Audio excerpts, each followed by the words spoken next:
Um, so it is a sound-based modality, but it is also integrates the concepts of Chinese medicine.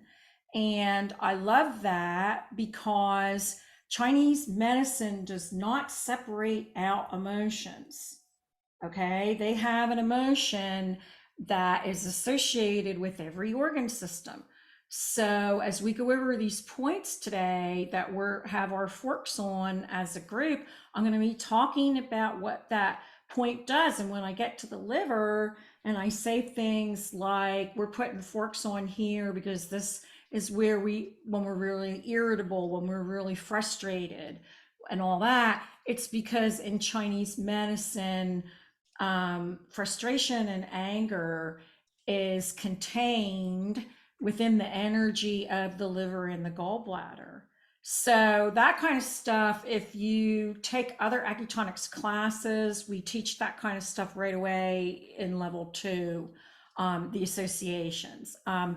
Likewise, like grief and sadness is going to be in the lungs and the large intestine. So anytime someone, you hear of a death and you hold your breath in Chinese medicine, yes, the grief stays in the lungs. And then when that grief isn't attended to down the line, it can become asthma, it can become bronchitis.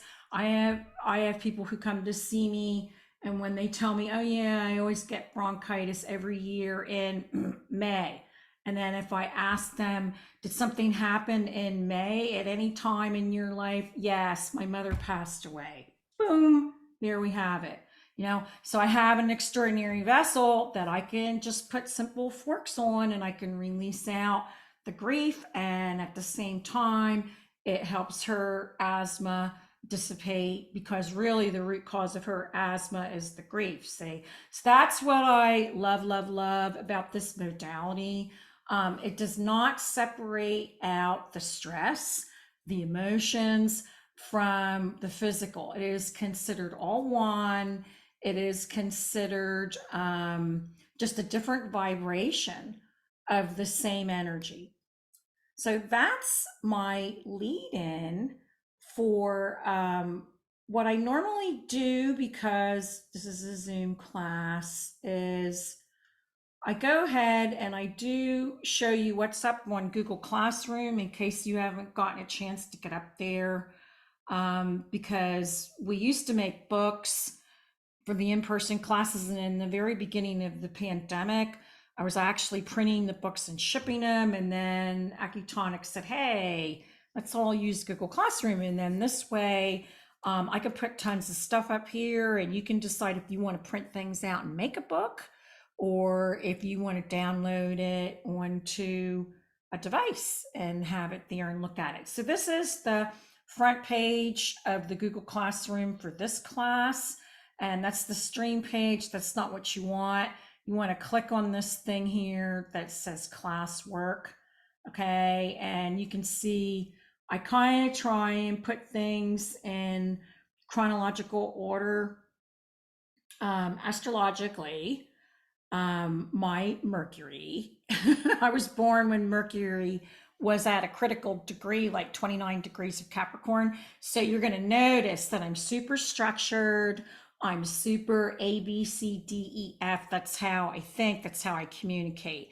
So all this is in chronological order. You can double click on any of this and you can open it in a new tab and print it out or download it. So the student syllabus actually is going to give you an idea of when we're going to do what today. The materials that you're going to need at that particular time are in bold or italics or whatever. So that gives you an idea of the materials to have around. And there's a cover if you're printing out the book. A lot of students like to have a little cover on it or whatever. What I've done here is in the morning session, you have pictures. Now I made all these. This is slow today, isn't it? I hope I didn't need to Probably should have closed my Microsoft down and reopened it. There it is. All right. People learn differently. So these are visual. Like as we are going over this self-care this morning, I'm going to be demonstrating and you can just watch what I'm putting on the screen because I'm going to demonstrate it. You could also have these pictures and you could be following along with these pictures. I've gotten these right out of the Manual of Acupuncture, which is the big textbook that they make them get when they go to acupuncture school. Um, and I stopped stilled all the videos from that app, right? And and so you could actually replicate this after class. You could do this little routine, once a week or whenever you want to do it. All right. So it has the point locations.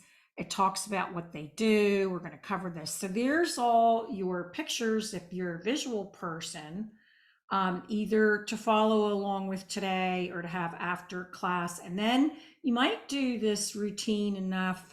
Oh, I also have a black and white version. The color version is more or less, maybe if you want to download it to a device.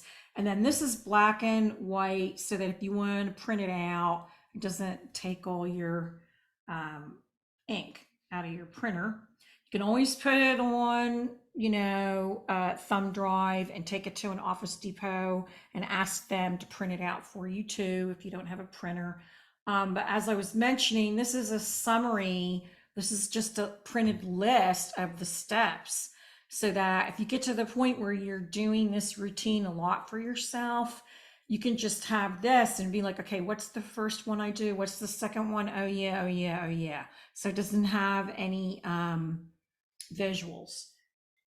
All right, so that's all the stuff that'll pertain. There's going to be more stuff that's not up here like the slides. In the afternoon, after lunch, we're going to learn how to treat another person, like not self-care.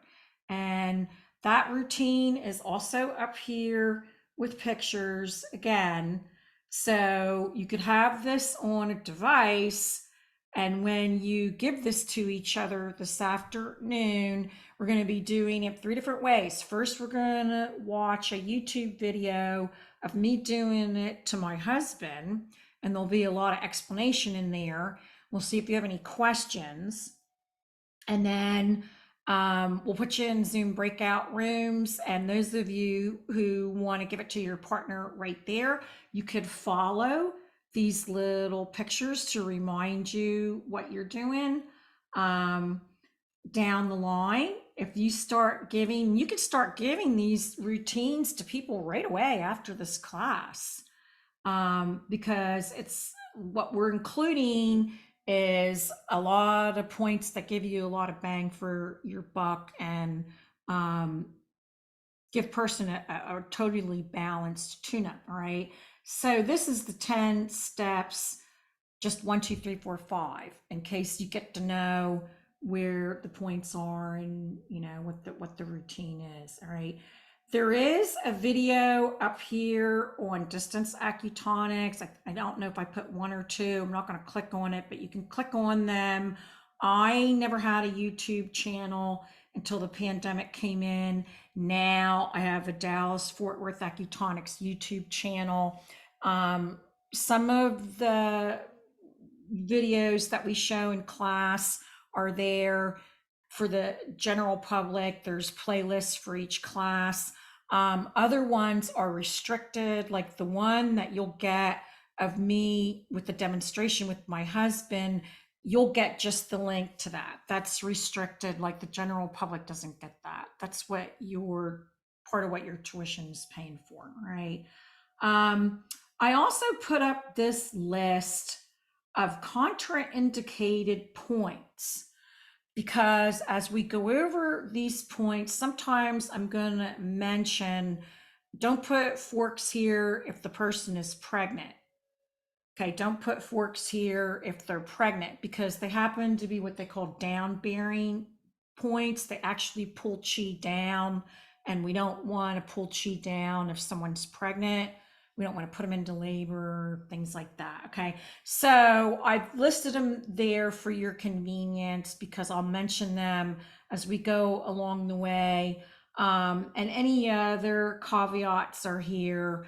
Like if someone has a pacemaker, we don't put vibrating tuning forks right over the pacemaker because it can actually change the timing. It's vibration, so it can change timing on a pacemaker. We still treat people who have pacemakers in them because in Chinese medicine, a lot of the heart points are down here at the wrist. All right. So I can treat the heart, but I'm not right on it or over it. So that's the beauty of Chinese medicine, is that their meridians allow us to have what we call distal points, or points that are farther away from things like that. We're going to be doing something this morning where we're going to be putting tuning forks on top of our head.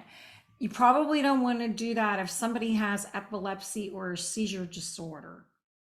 Okay, so we just want to be safe where we're not vibrating someone's head who might react to vibration in a way that it would trigger a seizure or something like that. So these are basically, you guys don't have to worry about this because I don't think any of you, we're not using the sun fork in this class, but in level 1, we actually have a class that warms things up and dries things up, and it works on depression and motivation and things like that. And just with that fork, if somebody says they have a metal implant like in their knee or their ankle, we don't put it directly on that area where they have the metal implant because it would heat it up.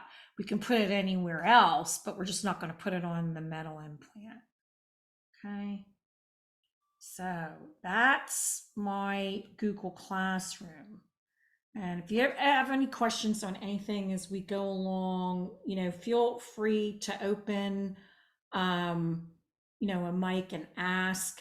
Yeah, Sophia, there is an app called the Manual of Acupuncture. You can actually get it on the App Store. Um, and the thing that I like about it is, even though it might be like maybe $39, it's well worth it because it not only shows you the skeletal pictures, locations of the points, but it has video. So you can click on the video and there's a real person's body and it shows you how to find the points. Now, because it's the one that they make them get in acupuncture schools, it's mostly, I would say, physical uses for the points. The difference between, I'd say, Acutonics and most acupuncturists, I'm going to say most, is that we also have metaphysical and uses for the points. A lot of the metaphysical or spiritual uses for the points were taken out of Chinese medicine when the communists took over China. Okay. Like when they came in, I don't know, 1948, whatever the year was, that the communists came into China, they basically didn't want any religion or any spirituality. The first thing was no more acupuncture. That didn't work because that medicine had been working for 4,000 years. So they were like, okay, you can have acupuncture and you can have your herbs and all that, but no spirituality. So all the Taoism, a lot of people don't know that acupuncture is based on a philosophy called Taoism. They took all the Taoism out, all right. And so even when our American doctors in the 1970s first went to China, because Nixon opened up relationships with them and we started to learn, oh, wow, there's this thing called acupuncture, right? They already learned a watered down version. So I'd say it's only in like maybe the last 15 years or so that there's been a lot of books that have come out. It was basically when the acupuncturists fled to Taiwan and they fled to Japan, that a lot of them took the Taoist information or the old information with them and kept it alive. And so sometimes you'll run into a really smart professor at an acupuncture school that will include some of the metaphysical uses of the points we do in acutonics. Like if I know that there's a medical, physical reason for a point, I'm definitely teaching that. All right. Um, but you won't find that in the app usually, is what I'm saying, is because it's all become this physical thing. And part of it also has to do within the United States, like, you know, the insurance industry.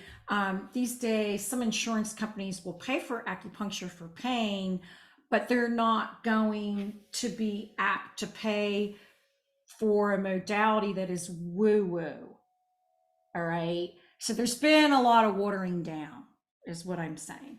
Um, And Mary, I'm sorry, can you just repeat the name of the book one more time that you were yeah, recommending? it's called Manual. It's called Manual of Acupuncture. Thank you. It's actually dead. Sometimes it's called Deadman's, Dadman, Manual of Acupuncture, because that's the author. Let me see. I have, which I think I can share with you. Here it is. I'm going to share on my screen. I have a version of it. See it? There it is. That's a manual of acupuncture. That has to be my online edition. I paid extra money because I'm a teacher to get an online edition, but my app is on my iPad. And I have 7 gongs in my treatment room. So what I do is I have the gongs going off and the person's going off to la la land because of the gongs and the bowls and the forks on them. And I have my little app there. And if I need to look up where a point is, I can look that up on here. All right. So, for example, um, let's pick a point that's hard to find that you're going to learn this morning. All right. So I can go on to the stomach channel or stomach meridian, and you're going to learn stomach 36 this morning. Let me find it. American number is stomach 36. Its real name is 3-leg Lee, all right, or leg 3 miles. So you can see where there's a skeletal view of this, which I have actually put this on your material up on Google Classroom. I actually copied this exact picture and it's up there. All right. So if you want to find it skeletally, you can. It gives you all kinds of information about what the point does physically, blah blah blah blah blah. Okay, so a lot of information. But up here now, you know, the version will be different on the app, on the phone, or on the iPad. But there still is a play video on this, and I love it because stomach 36 is located below the knee, 3 cun inferior to 2B, stomach 35, 1 finger breadth lateral to the anterior crest of the tibia. 1. First locate Yangling Chen, gallbladder 34. Susanli, stomach 36, lies 1 cun inferior to Yangling Chen, gallbladder 34, and 1 finger breadth lateral to the anterior crest of the tibia. 2. Locate 1 hand breadth below. See, and that's what I'm going to teach you. I'm going to teach you to take your 4-finger widths and measure that below your kneecap. And that's what we're all doing this morning. That's how you'll find it, is I'm going to use, you know, the simple method of, but I got to get rid of this one. He'll keep talking if I don't turn it off. But anyway, it's called a Manual of Acupuncture, and it is worth every penny if you want to be looking up acupuncture points. All right. And it used to be a real big, thick textbook that they made students buy at all the acupuncture schools. All right. But now everybody does the app usually. So that's a resource for you. And going forward, I'm going to go ahead and share my, well, there should be, nope, Mary, you didn't open the PowerPoint. last night. Well, I'll open it now. I'm going to share the PowerPoint. Hold on. One day workshop. We are in Zoom. The intro. Open it up on my other monitor.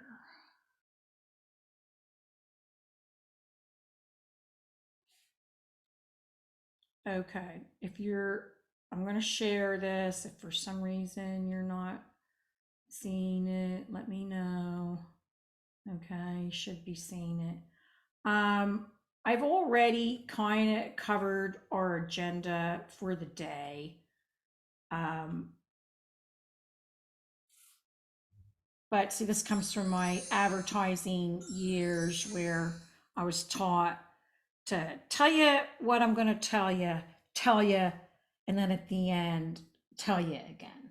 All right. So you're going to hear the effective frequency. You have to hear something 3 or more times in advertising before you remember the content of the ad. All right. So what we're going to go over is a concept called the music of the spheres. And we're going to go over the energetics of sound so that you understand actually what is happening when you're using sound tools, why they're working. And then we're going to go over the Ohm fork, which is that gold fork. That's why it says the story of Ohm. We're going to talk about that, like what it does. We're going to talk about techniques of how to hold it, what is the best way of holding them and vibrating them. We're going to do a little brief thing of meridians and yin and yang and what they are, since this stuff we're actually focusing sound through these meridians to do things. Then we'll do a lunch break, which is like an hour and 15 minutes. My goal is to try and go to lunch around 1:30 my time usually. All right. And then we'll be doing, we'll have a break.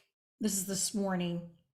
After the break, you'll gather, have your stuff around, a stool to put your foot on, your stickers, your tools and stuff. And together we'll do this 10-step self-care routine that I've been talking about, where we'll do the location and the function of the points. And we can use our stickers, but also we're going to talk about which tuning forks make sense on which of those points on this little 10-step routine. Then in the afternoon, when we come back after the lunch break, you'll see a demo of treating another person, because that's a little bit different than treating yourself. And then you'll go into the breakout rooms, like I said, and you can treat your partner who's there. And then I've got 2 people who, I'm going to teach you how I do distance acutonics, which Acutonics is all excited about me doing that. All right. So that's kind of where 5th dimensional vibrational healing is going, is with some of this other stuff. So let's talk about the music of the spheres and what that is. So across all cultures throughout time, at some point in their history, all these different ancient cultures had mystery schools that taught their students sound. And it's, in fact, considered the oldest form of healing. And it was a predominant part of the early teachings of the Greeks, the Chinese, East Indians, Tibetans, Egyptians, Hindus, Chinese, and Japanese. And the Australian Aboriginal cultures believed that the earth was actually sounded into existence through the didgeridoo. And in shamanic traditions, we've got incantations, which is sound, it's just the voice sound. We've got drumming and rattling that are all used to induce dreams and visions of creations. And I don't know how many of you have been to shamanic drumming circles, but Harvard University did a study and they found out that 12 minutes of drumming is equal to an hour of meditation. That's what it actually does, is it sends you on a journey into a meditative state. So in the Old Testament, there's a record of David playing the harp to treat King Solomon's depression. And in ancient Hellenic culture or Greece, okay, the pain of sciatica and gout was eased with flute playing. So, a concept that we find in the history of sound healing is something called the music of the spheres. So, this is the sound or the music that's made by the motion of each planet in its orbit around our universe. So, that's the idea that there is an inaudible sound that each planet makes as it circles our sun in its orbit, but it's in a range of hertz that the human ear does not hear it. Okay. So the Acutonics healing system, all the forks that they make, and now I'm up to 64 forks, I guess now. And they also make hand chimes. And when I do the meditation at the end, you guys can see all the chimes hanging from my ceiling. And the gongs, like I have 7 gongs, but they're all planetary gongs. They're not regular symphonic gongs. Okay, they're healing gongs. All right. So the whole Acutonics healing system is based on vibrational energy principles that are based on these planetary or music of the sphere sounds, and they are combining Western and Eastern healing traditions in the modality. So in ancient times, throughout history and across all cultures, we find references to the use of sound for healing. So sound healing is not new. It's just being rediscovered. Okay, particularly, now this gets into astrology. Back in 2004, we had a new planet that entered our solar system. Her name is Sedna. Okay, and whenever we have a discovery of a new planet, it parallels a change in human consciousness. So, for example, when we discovered Uranus, all right, we had the French Revolution and the American Revolution, and there started to be that shift in consciousness out of authoritarian rule and personal freedom and independence and that kind of thing, right?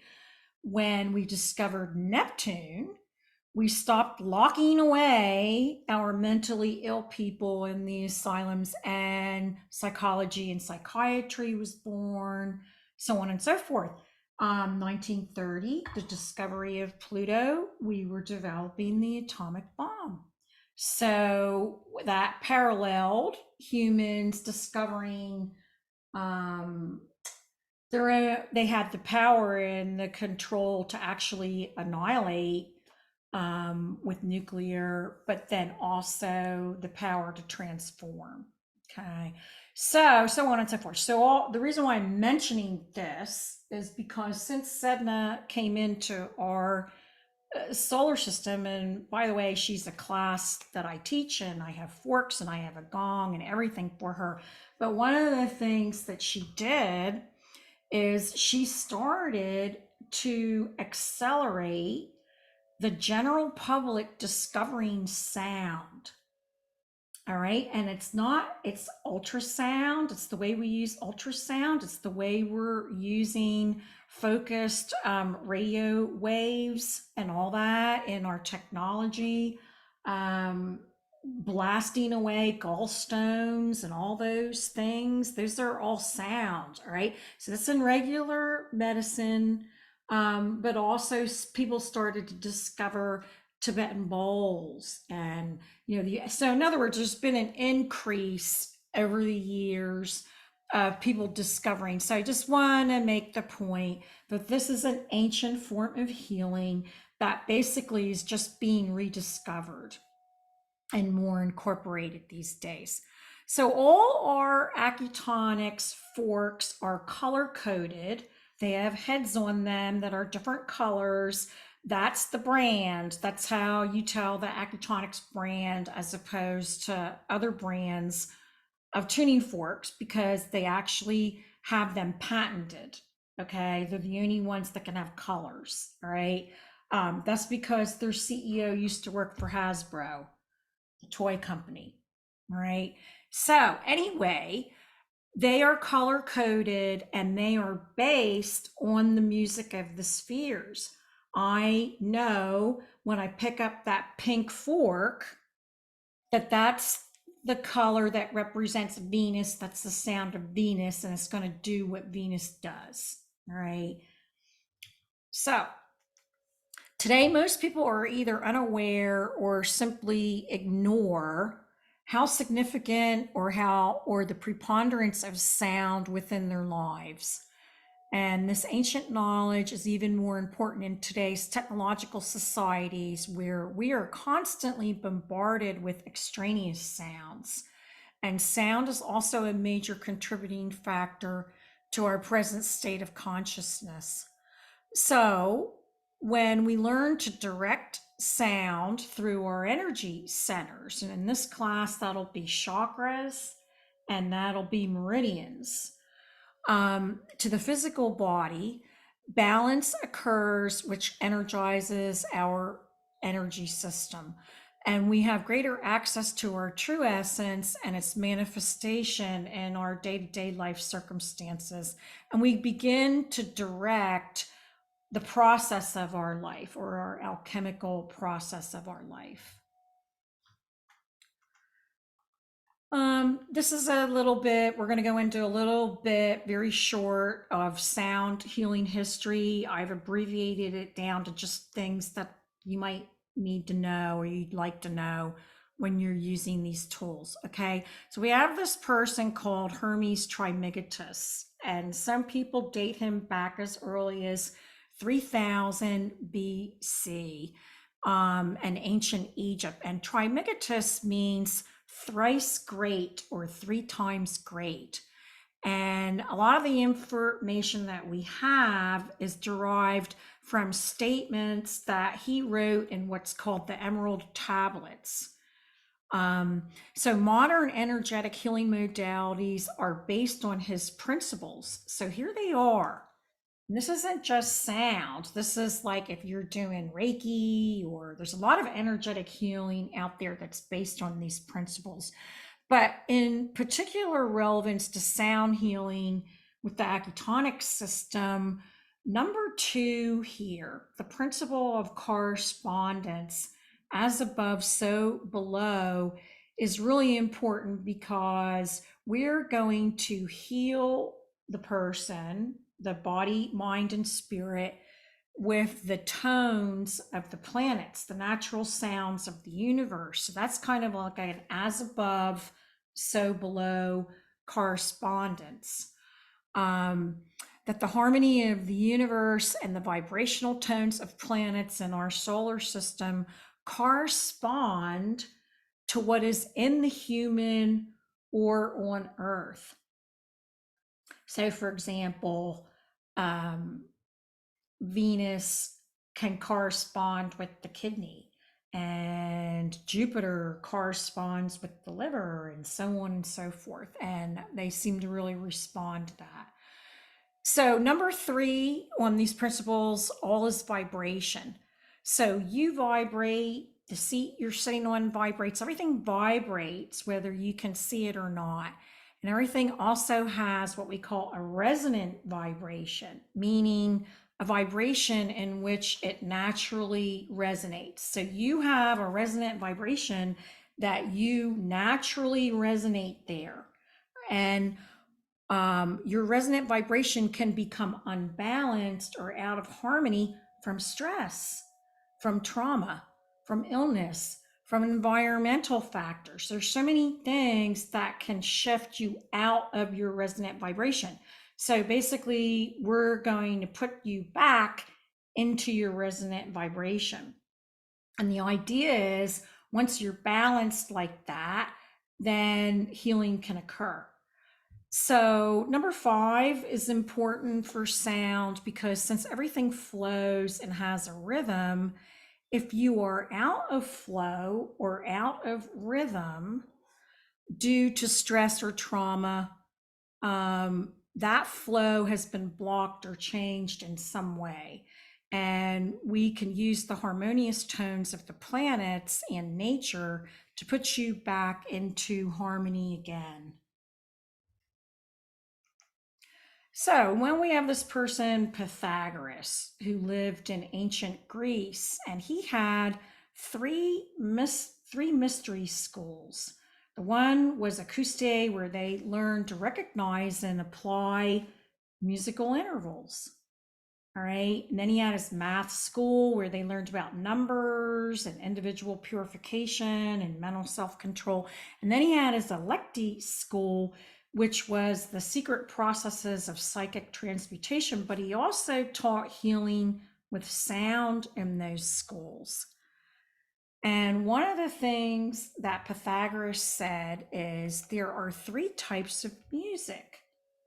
There's the regular instrumental music that we're all familiar with in those days. That ordinary music was made by plucking a lyre or blowing the pipes. But there was human music. And he said this was a continuous and unheard music made by every human organism, especially the harmonious resonance between the soul and the body. And then he said there was mundane music.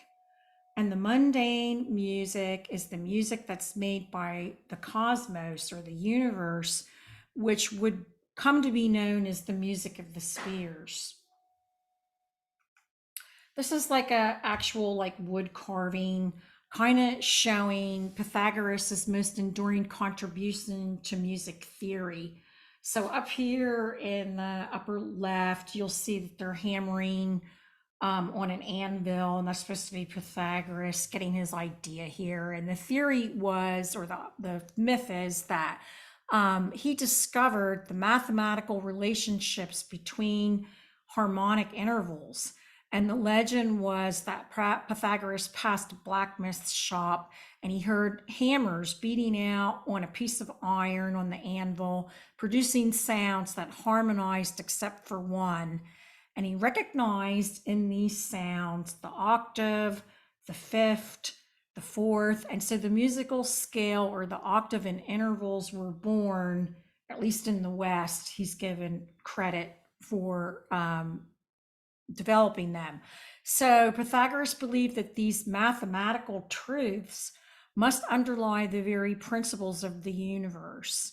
And Pythagoras made the logical assumption that they must make sounds in their revolutions and that these sounds would be musical and harmonious. He actually inherited this idea from the Sumerians, but in the West, he gets credit for coming up with the musical octave. So this is his picture of how he conceived the universe or the cosmos. And he said it was this big string instrument called a lyre with crystal spheres in place of strings. So I'm going to use my laser pointer here. And this is Earth down here. And then he said, here's your planetary revolution. So this is the moon, this is Mercury, this is Venus, the sun, Mars, Jupiter, Saturn. They could only see 7 planets at that time. They didn't have telescopes, okay? So there were 7 visible planets. And he's saying here that they make these revolutions, but then here he's drawing what their intervals would be, that they would have these musical intervals in between them, and they are mathematical ratios. So this is an early depiction of the music of the spheres. And then from Hermes, as above, so below. So we're kind of constructed like this too, and Earth is constructed like this. So then we're going to jump ahead to Johannes Kepler, and we all got him in middle school or whatever. And, he's the one that used the math to prove that everything revolves around the sun, not the earth. So you probably know him from that. And that the planets are on elliptical orbits, they're not in circles. So you might know him from that. But what you might not know is that Johannes Kepler heard the music of the spheres, just like Pythagoras and Hermes had. And he said that they are a symphony in the ears. All right. So he's important to our tuning forks and our other sound tools because he actually calculated the distances of the orbits for each planet, and he proved them mathematically. And he heard the music of the spheres, and he said they were polyphonic. What does that mean? That means that each planet is not one tone or one note, but a group of notes, polyphonic. All right. And he proved them mathematically. So up here, this would be the little tune, let's say, for Saturn, and here's the one for Jupiter, and so on and so forth. So he said they're not one tone, but several tones that are sounding in harmony. And he also proved mathematically the relationship between musical ratios and the motions of the planets. And like I said, he determined that the heavenly bodies didn't move in circles, but ellipses. And he believed that the intervals between the planets were also described in our physical world. They're the same ratios in what we call the 5 Platonic solids. So this is really important because in Acutonics, as opposed to other tuning fork systems, we use 2 forks together. We don't use one. So, I get a lot of students that come in from biosonics. Those are other classes out there where they're using 1 tuning fork. Okay. We use 2. And you're gonna learn how to tap and use 2 together. And the reason why we use 2 is because, number one, it's a polyphonic universe. It's that we're gonna get more power. You're gonna feel it on your own body. It's a lot more intense and powerful to use a musical interval than it is to use like 1 fork. So all your tuning forks are all based on Kepler's work.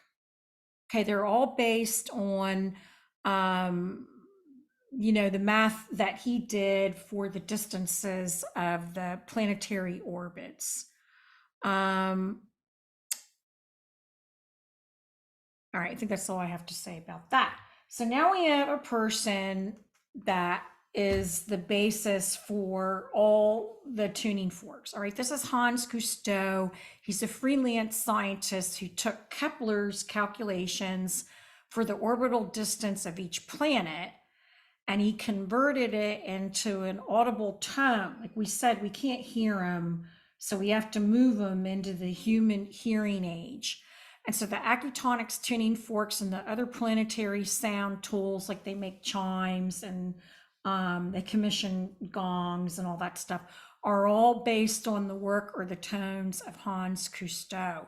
So if you're the type where you want to know the details of the math formula, I am not a math person, but I typed it up. All right.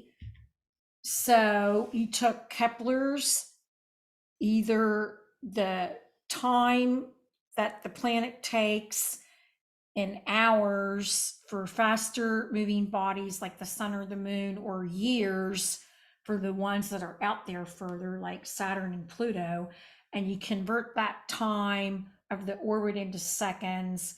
In order to get it into the human hearing range, you keep multiplying those seconds by 2. That gives you a reciprocal value until you get it into the medium range of frequency that we can hear them. All right. So this is a musical transposition for Kepler's planetary orbits. That's what all your forks are based on.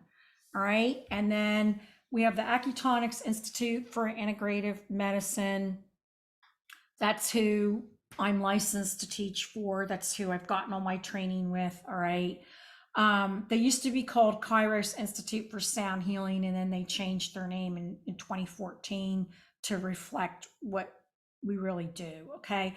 So they came up with this education based program for teaching these to heal with music of the music of the spheres. Okay. And it's based on, like I said, the principles of Chinese medicine. And then it's really an education based. We're known for all our classes and how structured we are, and that people can get continuing education units and all that stuff with them. Or just like me, like I don't have a healing background. I don't have a music background. So if I can learn it, you can learn it. All right. Um, and I didn't learn any of this until I was 54 years old. So, yeah. All right.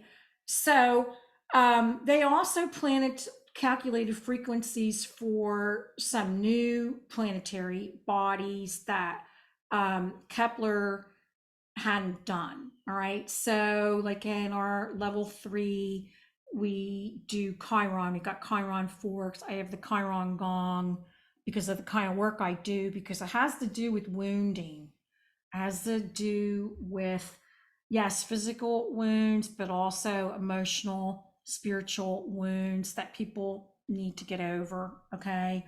Um, Nibiru is another fork that we teach in level 4, has to do with repatterning things, has to do with DNA and RNA and repatterning things. They have a bunch of little asteroid forks that help put back shattered psyche. It helps integrate all our roles of, like, maybe we're a wife, a mother, a daughter, a whatever, in our own passions, our own career. And the same way for men, helps them tap into their yin side. So anyway, that's level 4. There's a Sedna class, as I mentioned. That's that new planet that came in. She has a lot to do with, ever since she's come in, you see the Me Too movement, you see the Black Lives Matter movement. That's the change in consciousness. She has a lot to do with people. I have her gong too, because she deals with someone who maybe has been a victim, or been betrayed or abandoned on some level, and then shifting them into forgiveness and shifting them into becoming their own hero. And you see it with the Me Too movement. So it's, her energy is here. All right. And then I don't have it typed up here, but they just did a new fork, and I have a new class that I'm teaching. It's called Hygeia. And at the end of this class, even if we run late, if you need to leave, I understand, but I'll do a gong meditation for you. And I have one, there's only 6 Hygeia gongs in the United States right now, and I have one of them, but Hygeia is the latest tool.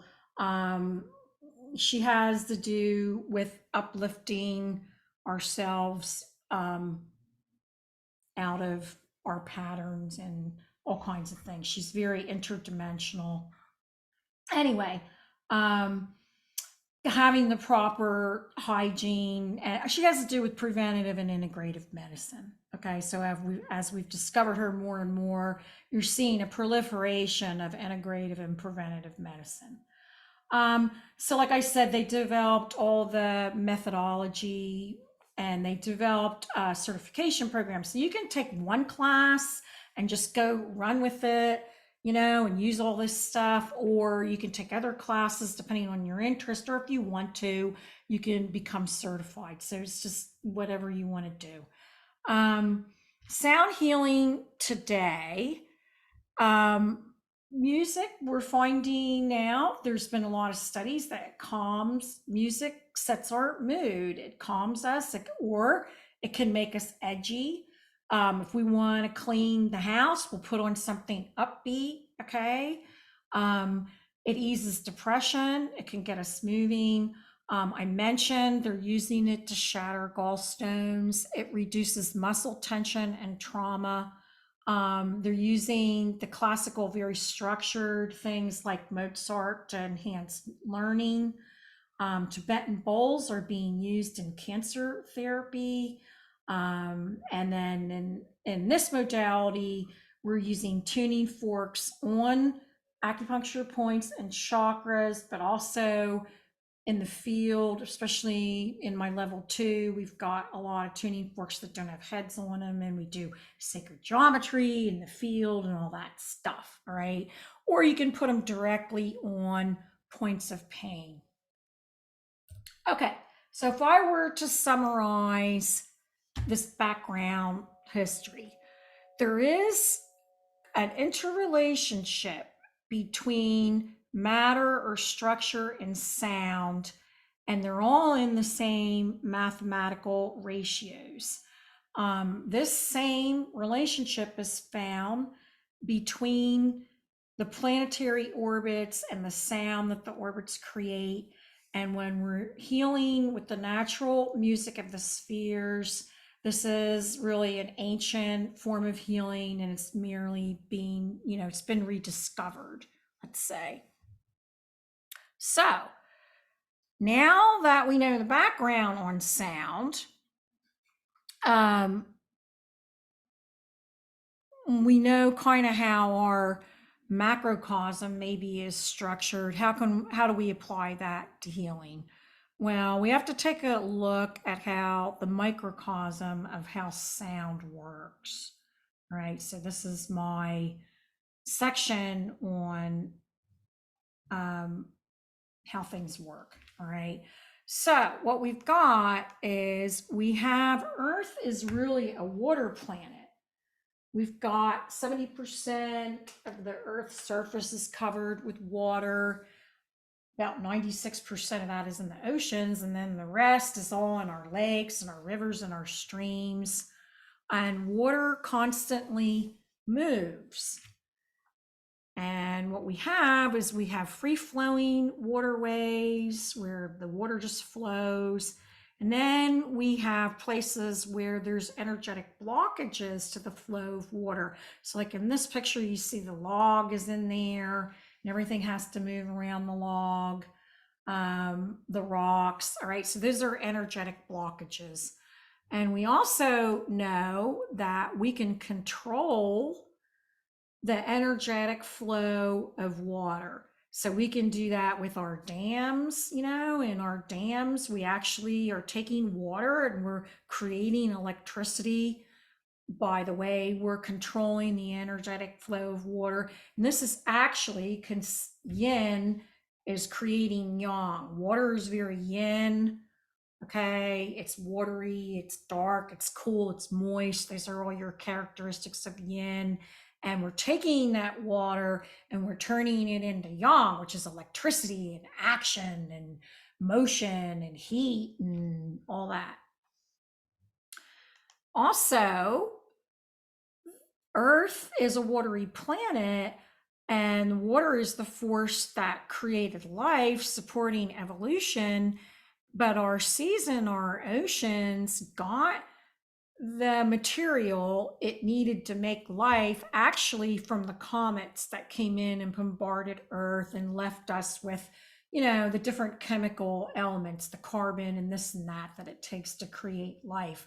So we're actually this as above, so below. We've got an Earth that actually is like the materials that are in, let's say, outer space, the primordial particles that were in the cometary nuclei actually are the same as what our Earth is made of, and then we're made of the same stuff. So our body is also made of water, just kind of like the Earth is. So we are the perfect resonator for sound vibrations, because you can see here they have the percentages of your liver is 73% water, and even your bones that you think are pretty dry are 22% water. Your brain is 85% water, so you've got all this water, right? And sound travels 4 times faster in water than it does in air. So when we get on these, when we get these tuning forks on us or around us, all right, we are a perfect sound resonator, and the energy travels very quickly through the body, but also through our cells.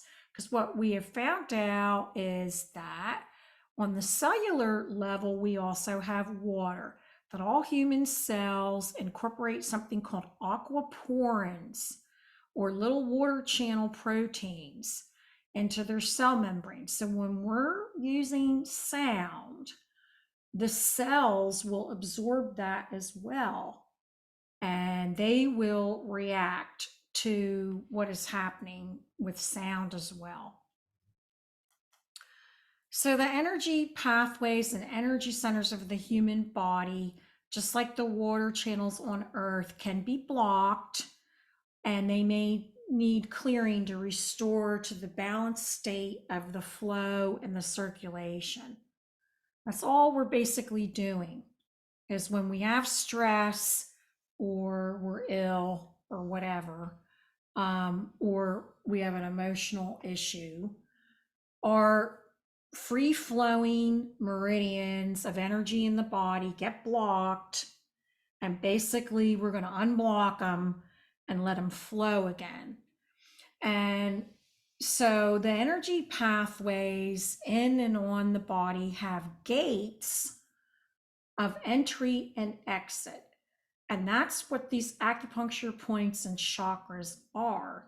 If you look at the Chinese names of the points, a lot of times you'll see MEN. So it'll say Shen Men, all right? Or can't think of the other ones, but what that means is spirit gate. Okay, so the word MEN means gate. So all these acupuncture points are little gates. And just like we can open our dam on the earth to make the water flow more, we can do that with the tuning forks or acupuncture points, or even acupressure. Okay, we can go into the gate and we can open the gate, and we can let the water flow more, or the energy flow more. Or if there's too much, we can close the gate, right? We can close our dam because it's flooding, right? And we can also close the acupuncture gate. So all these acupuncture points are little gates, and they are a way to focus the sound where we want it to go. That's all they are. Kind of simple, but we make it so complicated. All right, this is just showing you, this is an artist rendering of the interconnections of all these energetic pathways. We've got our chakras going up through the middle of the body. Those are huge portals or gates of energy for us to treat. All right. And we have some of them included in our self-care this morning, but they all interconnect. And this is showing you that they also go outside the body, that you've got these energy flows inside that connect to the field around your body. And so we also treat those as well. And if something is stuck in those outer, we also need to clear them out, because everything is interconnected. It's not a separate system, really. So as far as sound goes, it has some terms, all right? And we teach you these terms so that you understand what the tuning forks are doing, all right? So let's talk about our simplest sound form, and that's vibration. Okay, so the definition of vibration is the process of moving back and forth very rapidly. All right. So this can also, on another level, be a communication of a feeling from one person to another. So that's where I get really good vibes off that person. You meet someone and right away you click and you think you have good vibes. That's because you have a resonant vibration and they have a resonant vibration. And when you meet, you're matching. Likewise, if you meet someone and they just really turn you off, your resonant vibration is not matching theirs and you're picking that up. All right. So the atmosphere or a place has a vibration. You can walk into a Starbucks and maybe it feels really good, or you can walk into another Starbucks and be like, I just had to get out of there. Or I don't know what it was, but something was really weird at Target and I just had to leave. It's because a place, an environment has a vibration. We can change the vibration with our tuning forks. I go around this house with two of my tuning forks after my clients leave, after my kids leave. My kids will leave residue, all right? And you can actually clean it with sound and bring it back into a more calm atmosphere, all right? All right, so now you have a frequency of vibration, and this is the number of periodic oscillations or vibrations or waves over a unit of time. And I made this, pardon my artist rendering, I am not a graphics person, okay? But I made this to kind of show you they're usually measured in cycles per second. Sound is measured in cycles per second. All right. So, in the very simple way, on your left here with the purple line, I've got 1 second of time going on here from the one white line to the other light line. Let's say that's 1 second of time. And we've got a sound wave where it's got one hump, okay, or one cycle. Let's say a half. All right, so let's say that's 1.5 cycles per second. Now on the right, I drew something that has a whole lot of waves over the same amount of time over a cycle. So if we counted them 1, 2, 3, 4, 5, 6, 7. So let's say that's 7 cycles per second. So this is going to be a higher sound. In other words, the lower your number, the lower your cycles per second, the lower the sound is going to be. The higher your cycles per second, the higher your sound is going to be. So sounds that are, let's say, 25,000 hertz or cycles per second are considered ultrasonic. So when you go for an ultrasound, that's how high the sound is. And then they can get those images from that because the sound is going to bounce off your innards and you're going to get to see what we've got. All right.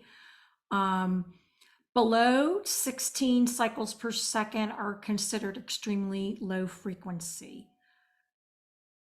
So whales hear as high as 50,000 hertz. Elephants can hear as low as 10 hertz or less. Below 20 hertz, sound kind of loses its form, kind of falls apart. And like we mentioned, sound travels 4 times faster in water, so your body is the perfect sound resonator because adults are at least 70% water. So we have something called resonance. And I already mentioned resonance, but that's the frequency at which an object most naturally resonates, and everything has a resonant frequency, whether we can hear it or not. So resonance can be used to heal and transform. And we can restore the vibrating frequencies that have become out of tune or out of harmony. And we can use the resonant tones of Earth and other planets to align ourselves with the music of the spheres. So we also have something called rhythm. All right, so let me take my drum for this. So we know that there's different rhythms. We can have a calm rhythm, like let's say when our heart is beating. All right, or we can be stressed out or anxious. Right, so those are two different rhythms.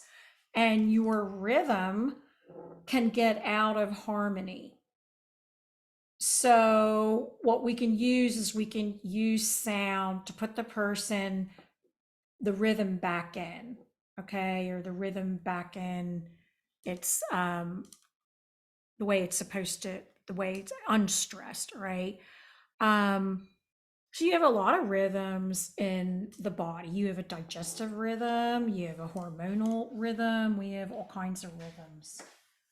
So let me put this back in here.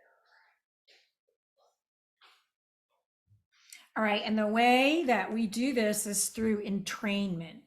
So entrainment means that two or more items are synchronized into a particular rhythm or cycle, and then it draws a third one into the same rhythm. So this is a universal concept in biology, astronomy, music, chemistry, and all that.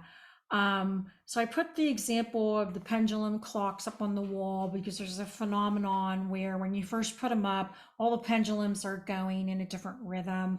And then pretty soon the first two go in the same rhythm, then the three, then the four, then the five, and pretty soon they're all going in the same rhythm. That's being done through entrainment, that the two pendulums start to entrain all the others in the same rhythm. Geese take off and fly the same way. If you ever watch them, two start and then they all go. All right, so that's entrainment. And they've actually documented this, that women who live closely together, for example, in college dormitories, all their periods will eventually go to the same rhythm. In the beginning, their periods are all at different times of the month. And then as they live together closely, somebody's changes and somebody else changes, and they all end up a lot of times having their periods come the same week. Right? So this is entrainment. This is what we're doing is we're using two tuning forks to entrain you or another person it back into a certain rhythm or a resonant vibration. Okay, and the last word would be sympathy. This is when there's an agreement or a harmony or an accord between things, or it can be a mutual understanding or the sameness of a feeling. So in other words, the sound that's arising in one object due to vibrations from another. So if I were to summarize all these terms, I would say that we are using sound, and in this case, in this class, we're going to be using the sounds of the planets that are in your tuning forks, and we're going to use entrainment to put you back into sympathetic resonant frequency of vibration. And the sound does affect the matter, but it also affects the emotions.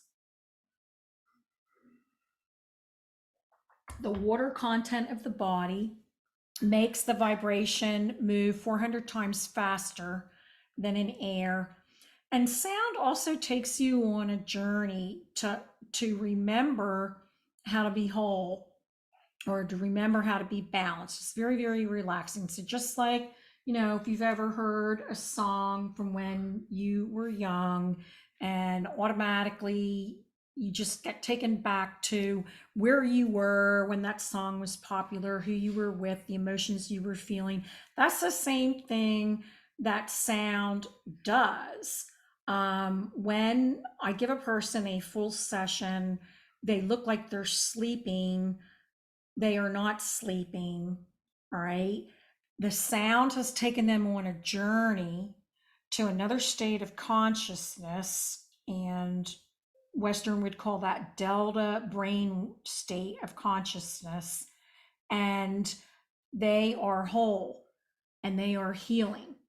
And then we're going to teach you to always ground at the end so that you bring them back in and they bring that wholeness with them. That's kind of how sound works. So I said sound effects matter. We have this thing called somatics, which happens to be the study of visual sound and vibration. This term was coined by Hans Jenny, basically back in the 1970s, where he did, like a lot of research. And I put together some photos of his research and videos that show how sound waves affect matter. What they do is they take a plate they can use sand, they can use like quartz sand, they can use water, they can use paste, and then they vibrate it at a certain frequency of sound, and it forms this kind of geometry or these patterns that you're seeing. So in other words, somatics is the study of visible sound and vibration, or wave phenomenon and vibration. And you can take this plate, a diaphragm or a membrane that has particles on it, and vibrate it. And depending on the frequency, you have these geometric forms that emerge. So this looks like a bunch of sand dunes, that have piled up at the ocean or something. And this is a picture, this is a piezoelectric stimulation at 6,000 hertz. And all it is sand on a plate. But I think I researched YouTube, and I like to show video of his work. It's going to be kind of old, all right? So get ready because it's from the 70s. But I think it's better seen by video than it is by the photos.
Okay, so I don't know if you could tell, but the higher the frequency, well, I'm going to change my sound here.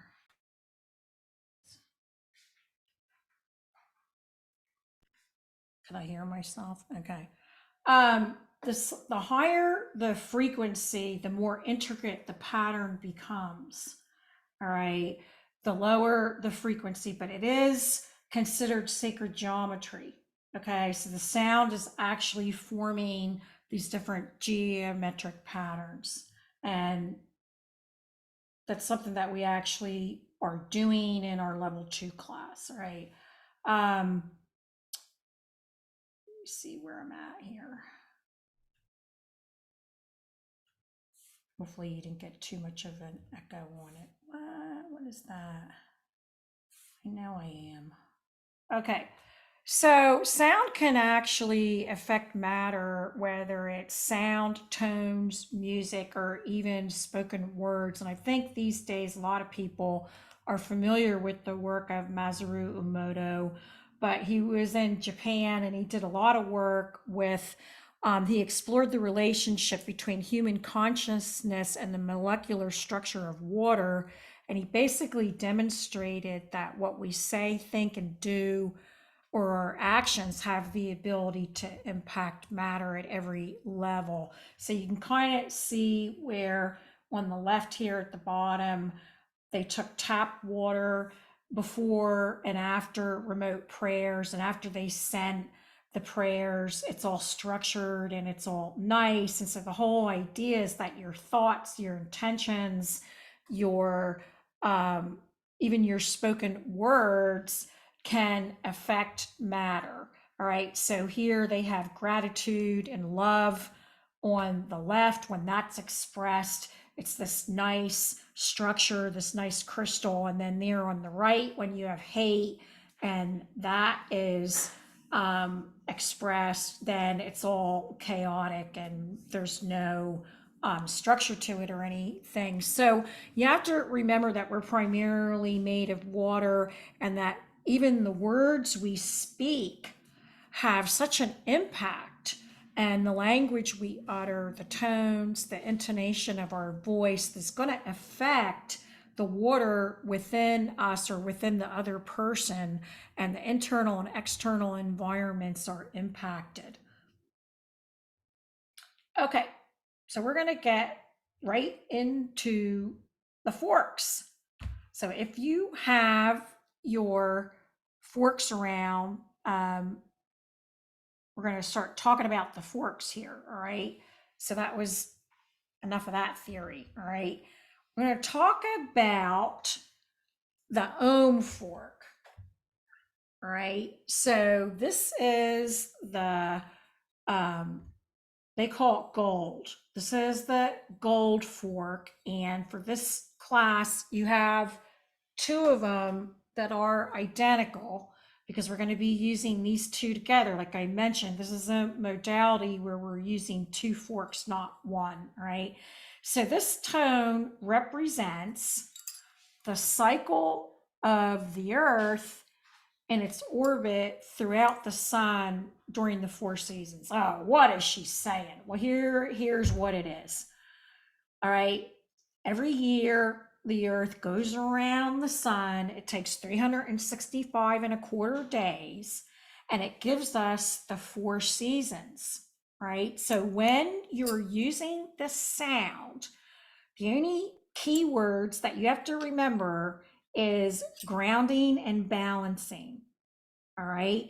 What this fork is going to do is because it's the sound of the earth and its natural 4 seasons, it's our home planet, it's going to ground and balance us. It's going to put us in sync with nature. It's going to put us in sync with the natural 4 seasons, the natural orbit of the earth.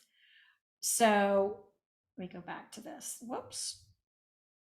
So it is grounding and balancing. I like to teach, when I teach astrology or whatever, if I could just get you to memorize a couple of key words That helps you know when to use the forks, okay? When to use particular forks, right? So if you just remember that these are grounding and balancing, whenever you want to ground things, balance things. It happens to be the fundamental or home tone in the Acutonics healing system.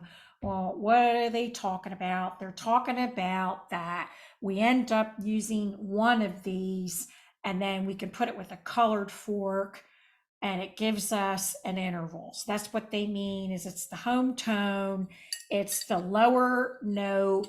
And so in music, it just so happens that you go from the lower note to the higher note that gives you an interval. So that's what they mean is that it's our bass note that's going to go with all the other colored forks, right? But essentially it's grounding and balancing. Now, there is an artist in Germany who is taking these sounds, the sounds that Han Cousteau made. All right, so this is, and he puts it through water and then he shines a colored light so that you can see the somatic. So this is the pattern. All right, this is the Acutonics ohm fork as it goes through water. Every time you're using it, every time you're putting this on yourself or putting it on another person, if you could see the pattern, that's what's going through. All right. So there is your vibration of the ohm of what is happening physically, even though you can't see it. Okay, because it's a wave phenomenon. So he's getting it by putting it through water. I just showed you a bunch of stuff where they did it with sand. So that's kind of cool that every time you're using that, that's the pattern of the vibration. Okay. So they're spelling it OHM. Why is that? You know, because there's ohm and it's spelled all different ways. Well, they're spelling it OHM because that happens to be a measurement of a unit of electricity. Like if you're an electrician, you measure things and oh, and that's 40 ohms. All right. So they're just happened to spell it that way to show that it represents energy. All right. But every time you're using the gold fork, the ohm, you're resonating or entraining or vibrating with ohm, with this natural sound of the earth, and it synchronizes us with the earth cycle, puts us back into that natural earth rhythm. It helps us to tune in with earth and its harmony with the earth. Now it's going to bring a sense of relaxation, a sense of balance and grounding. It's going to make you feel comforted and safe in your body and at home because this is our home planet, right? So it actually is grounding and rooting you. It actually is going to help you root. When people meditate and they try and ground, that's what this does. All right. It's going to help root, give you roots. And you know, in life, you're going to be hit by a lot of winds and it can be stressful and you're out of control. But if your roots are really, really strong, like a big, strong oak tree, you can weather that wind. So that's what these forks are about. They can ground and root you enough to be, it's a very solid tone. So it gives you the grounding to grow and to thrive, and the roots to give us a center of gravity. It helps us to center ourselves with our earthly source. And like I said, when we put it with other tuning forks, like if you ever get into level 1, we put it with the purple tuning fork and we put it with the green one and so on and so forth. It creates harmony with all those other tones.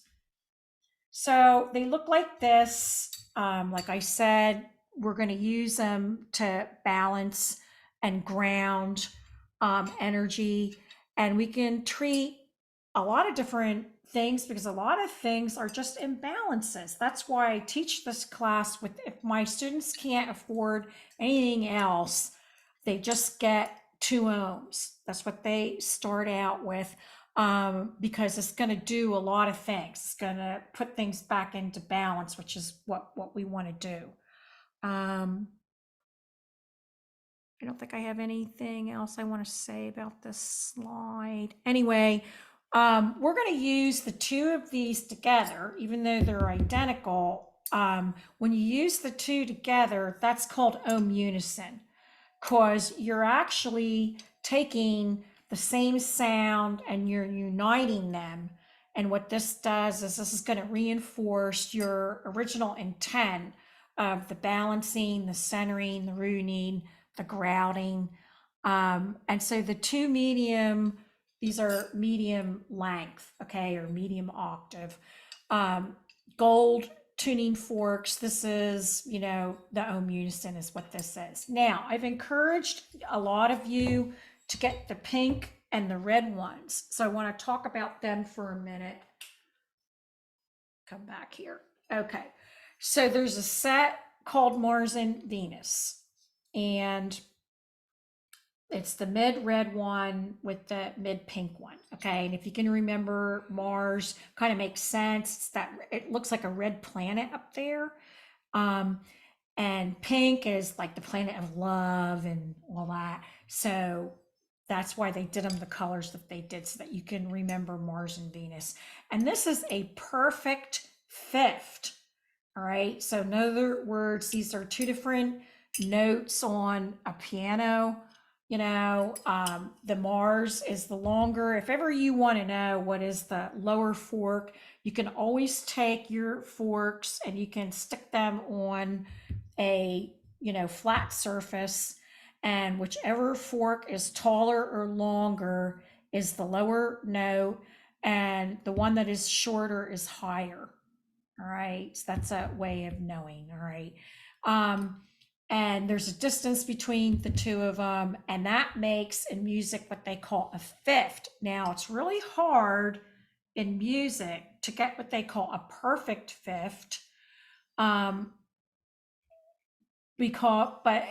it is between Mars and Venus, and this produces harmony. So your keywords are perfect harmony, perfect balance. It harmonizes yin and yang. The Venus is yin, the Mars is yang, and they perfectly offset each other. So you get a perfect harmony of yin and yang, which is what the big objective is in Chinese medicine all the time. They work on your hormones, they work on your immune system. It puts all your chi energy into harmony. Okay. So they are just excellent, excellent to use on chakras. They give them perfect harmony. It doesn't matter what is going on with the chakra. It doesn't matter if it's going backwards or if it's got stuff in it. It doesn't matter. It puts them in perfect harmony. And we'll be doing something called the three treasures in our self-care today. They work great in the fields or any point or any meridian. And it balances emotions. What I like about them is the Mars kind of gives the courage for any kind of fear the person might be having, and Venus is love. So you put the two together. So I have to tell you, they work really, really well on PTSD. Anybody who has PTSD, this is my go-to that I'm using a lot of times. I have even had students who, we have a little thing that you're going to learn today, and they went home and they did it. She did it on her husband, who has really severe PTSD from being in Iraq. And he had this experience where it was like he had a flashback, but for the first time, he saw it objectively, and he had this huge shift out of the PTSD. So never underestimate how powerful the Mars and the Venus are. And I think you'll feel when we put these on ourselves, we're going to use both, and you'll be able to feel the difference of how powerful these planets are, particularly together. When I go to expos, I only sell at these health expos at my booth. I only sell to the general public that have not been trained, and that is the ohm unison, because I know no matter where they put them, they're just going to ground and balance, and there isn't going to be anything discomfort or they're not going to get into any trouble with it. The other one I'll sell at a booth is the Mars and Venus, because if they use them together, they're just going to get perfect harmony and they're going to get great results every time. I don't sell the other ones to the general public because I feel like the other ones you should have some training on them. All right. So these are the most benign, is what I'm telling you. No matter what you do with them, you can't go wrong. All right. Now, in quantum physics, there is this phenomenon where they have found out that there's all this space inside an atom, that it's 99.99% empty space, and that things get created, or healing and creation takes place in the empty space in between. Now, some people would say it's out of the void, it's the creation comes out of the void, out of the Wu Chi, out of the unified field. I don't care what you call it. All right, you can put whatever title you want on it. And so we find that when we have space in between two notes, and these don't exactly fit on here, these are planetary sounds, so you can't replicate them on a piano, okay? But I'm just doing this for visual. So in other words, let me use my little laser pointer. There is a space between this Mars at the bottom, which is almost a D. It's not quite, but it's almost a D. And Venus is almost an A sharp. And there's this space between these two notes. And that's where a lot of the healing is taking place. All right. So that's just a quantum physics concept. Okay. So this is where I usually take a break. If I can get rid of this. Are there any questions before we go on like a 20-minute break? About anything? So, Mary, yeah. Can you hear me? Yes. Oh, okay, great. I also got the purple fork from you. Yeah. So, I guess maybe it sounds like when we start doing it, you'll as we let me go know. over it, you guys, both you and Sophia have the purple fork. All right. So as we go over points, if there's a point where the purple fork works well, I'll tell you to try it and use it on there. All right.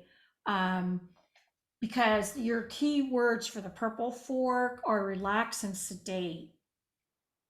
All right. So if you're trying to relax something or sedate something, or pain, purple means pain, because in Chinese medicine, pain is always stagnated qi. And if we can relax and sedate and disperse that out. The other thing about that purple fork, before I forget, is this afternoon, you're going to see that we're going to run these forks down the person's back. All right. You guys who have the purple fork, what you can do is you could run the 2 ohms down and tell your partner, I've just done the ohms, and you can do the purple fork with the ohm and see if she can pick up on the other end the relaxation and the sedation. Because one of the things the purple fork does with the ohm is it takes away that sense of overwhelm. All right. The sense where we're so stressed out and we're so overwhelmed. All right. But it's going to relax and sedate, and it gives us perspective. I mean, I do that a lot. I have my husband do that on me.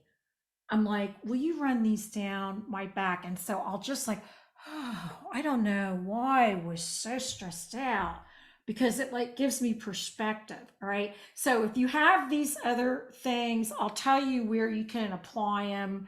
And then if I forget, the 2 of you definitely take the ohm and the purple and at least do a couple passes, 1 or 2, down the spine down the Watu Jaji points because I have felt even on distance, I get super relaxed that way.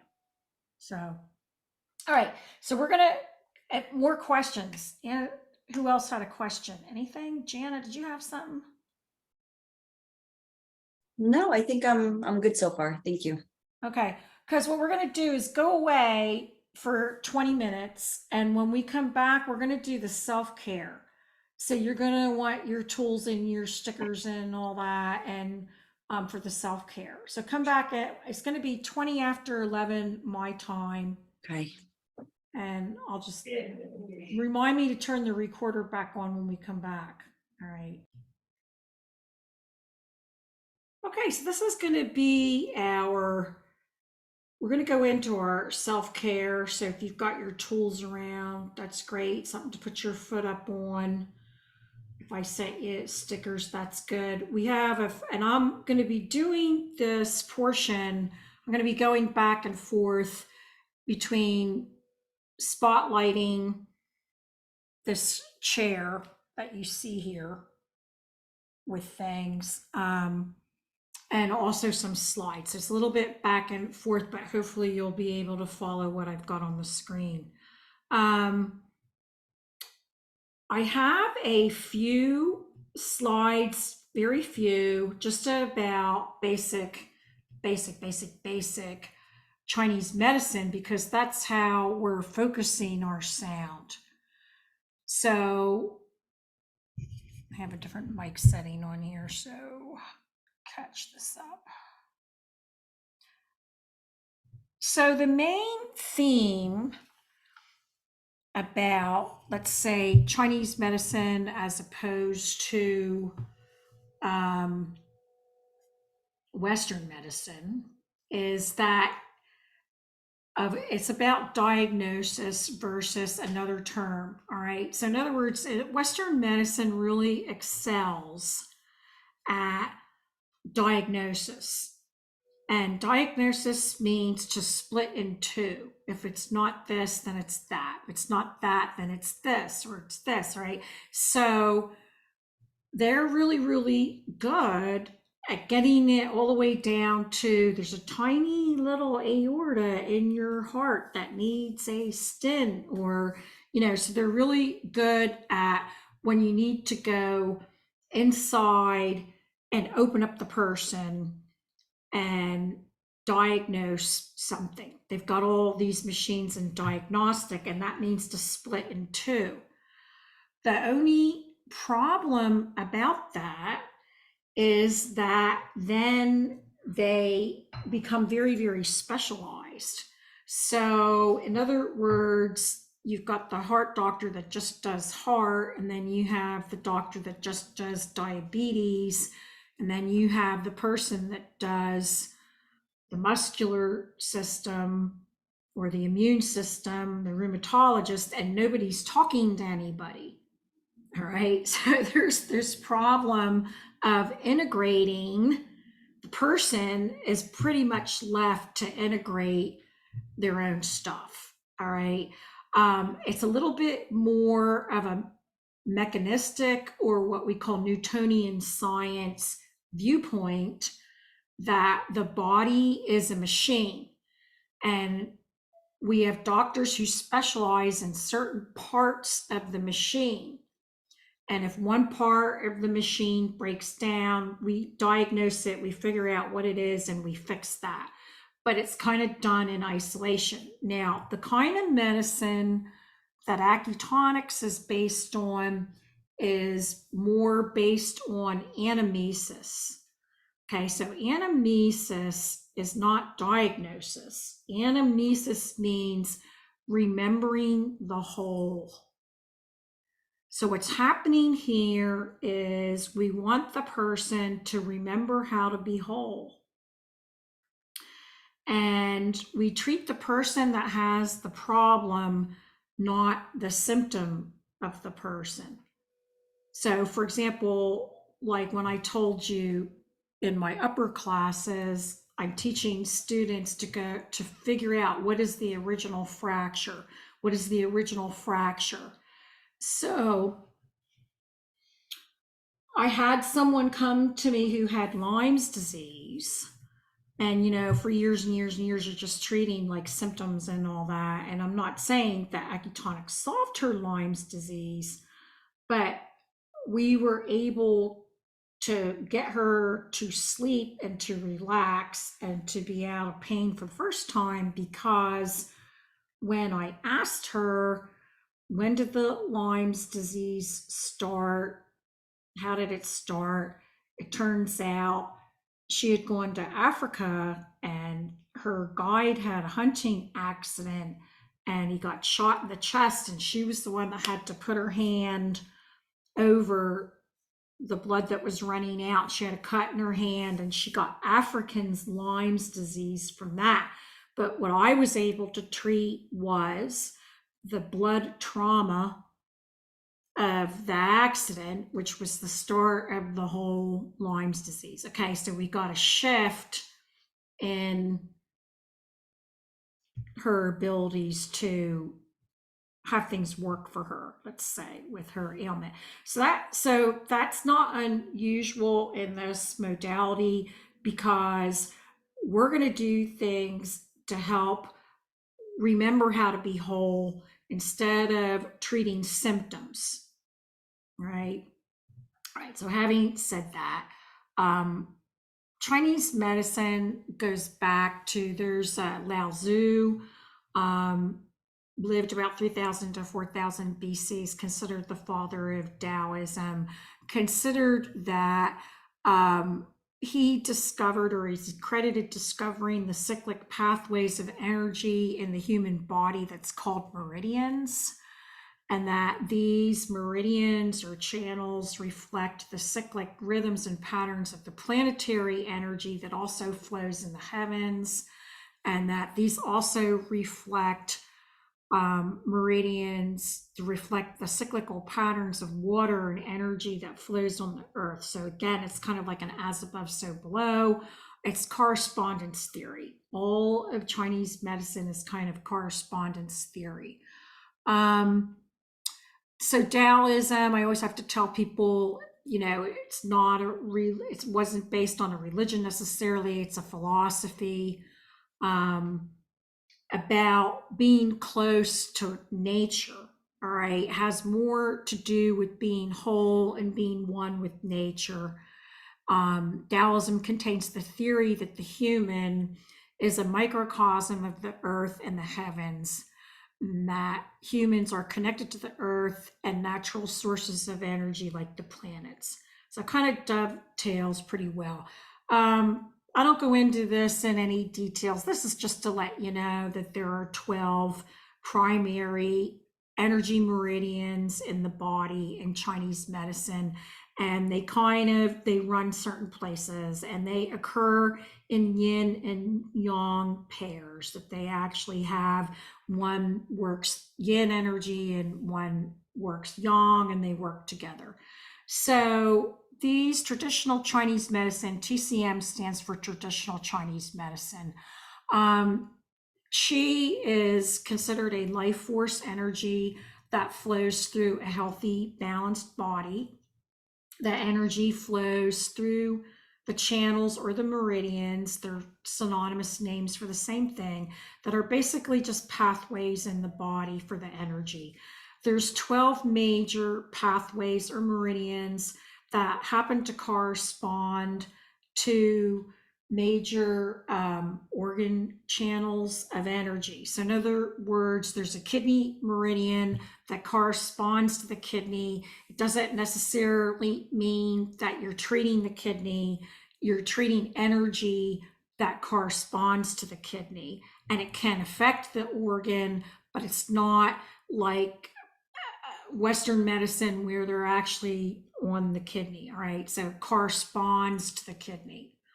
All meridians are interconnected, and they can affect each other or work in harmony with each other. And then these organ channel meridians can be unblocked and balanced through the use of the gateways on the meridians that are known as acupuncture points or acupressure points. So stress, illness, allergies, emotional upsets can all block qi and create imbalance. And the objective is basically to restore the balanced flow. And if we restore the balance, then the body just kind of heals itself. The person settles down. Okay, so this is just a picture I got off Google that shows that there is a complete circuit with all these 12 meridians. They all interconnect. This particular artist drew that the yin meridians are usually, they're in blue because they're located on the inside of your body. So in other words, the inside of your arms, the insides of your legs, the front of your body are all the yin meridians. And then your yang meridians are on the outside of the arms, the back, the outside of the legs, so on and so forth. But they all interconnect. They have a 24-hour cycle. And in our level 1, we get a little bit more into that cycle of qi and how that can impact what we do. So yin and yang in traditional Chinese medicine and acutonics is based on balancing yin and yang in the body. These are two opposite forces, but they have to interact and they're constantly working together. So they need to be balanced. We make sure there's no imbalances in the meridians, and we're going to try and do this with our self-care. So Acutonics focuses the sound, as I mentioned, through the gates on or over the body. But first I want to talk about how to hold and activate the tuning forks, and then we'll talk about where we use them and we'll do our self-care routine. So I'm going to switch over to putting my little chair as more of a close-up. And if you guys have any questions while this is going on, please open your mics and just interact, all right? Because I won't be seeing chats or anything, most likely. All right, so there's two kinds of activators. The belted activator is for when you want to walk around a bed or walk around a table, and you can activate your fork so you can treat someone else. We usually use it for those, but you can also put it on yourself. So now I'll have to change to let's take this off. Oops, review spotlight and put this one on. Okay, so if you're using your belted activator, I have dark pants on, so maybe you'll be able to see this. If you're right-handed, you probably want to have it on your right leg. If you're left-handed, you can put it on your left leg, okay? The easiest way to put these on is to put it on backwards. In other words, that rubber portion faces the back so that you can see the buckle in the front. Those of us who wear bras have been doing this for years, where we can buckle our bra in the front and then turn our bra around. So it should be pretty easy for us. But anyway, you can buckle it in the front, and they are adjustable. So you can like adjust it to the width of your thigh.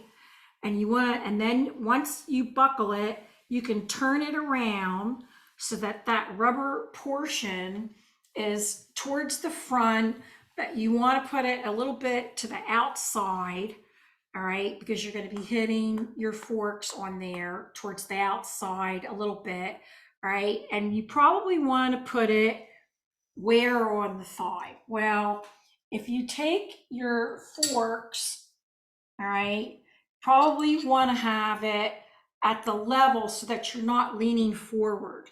Like, in other words, if it's too low, if it's down towards my knee, all right, I have to bend over and then I'm going to get a backache. Okay, so you probably want it somewhere on your thigh so that the forks heads kind of come right down there, and I can bang them on there. I can activate them, tap them on there, and I'm not constantly bending, because it's not unusual when I give a full session, I'm working on the person probably for an hour, and I don't need to be bending like that all the time.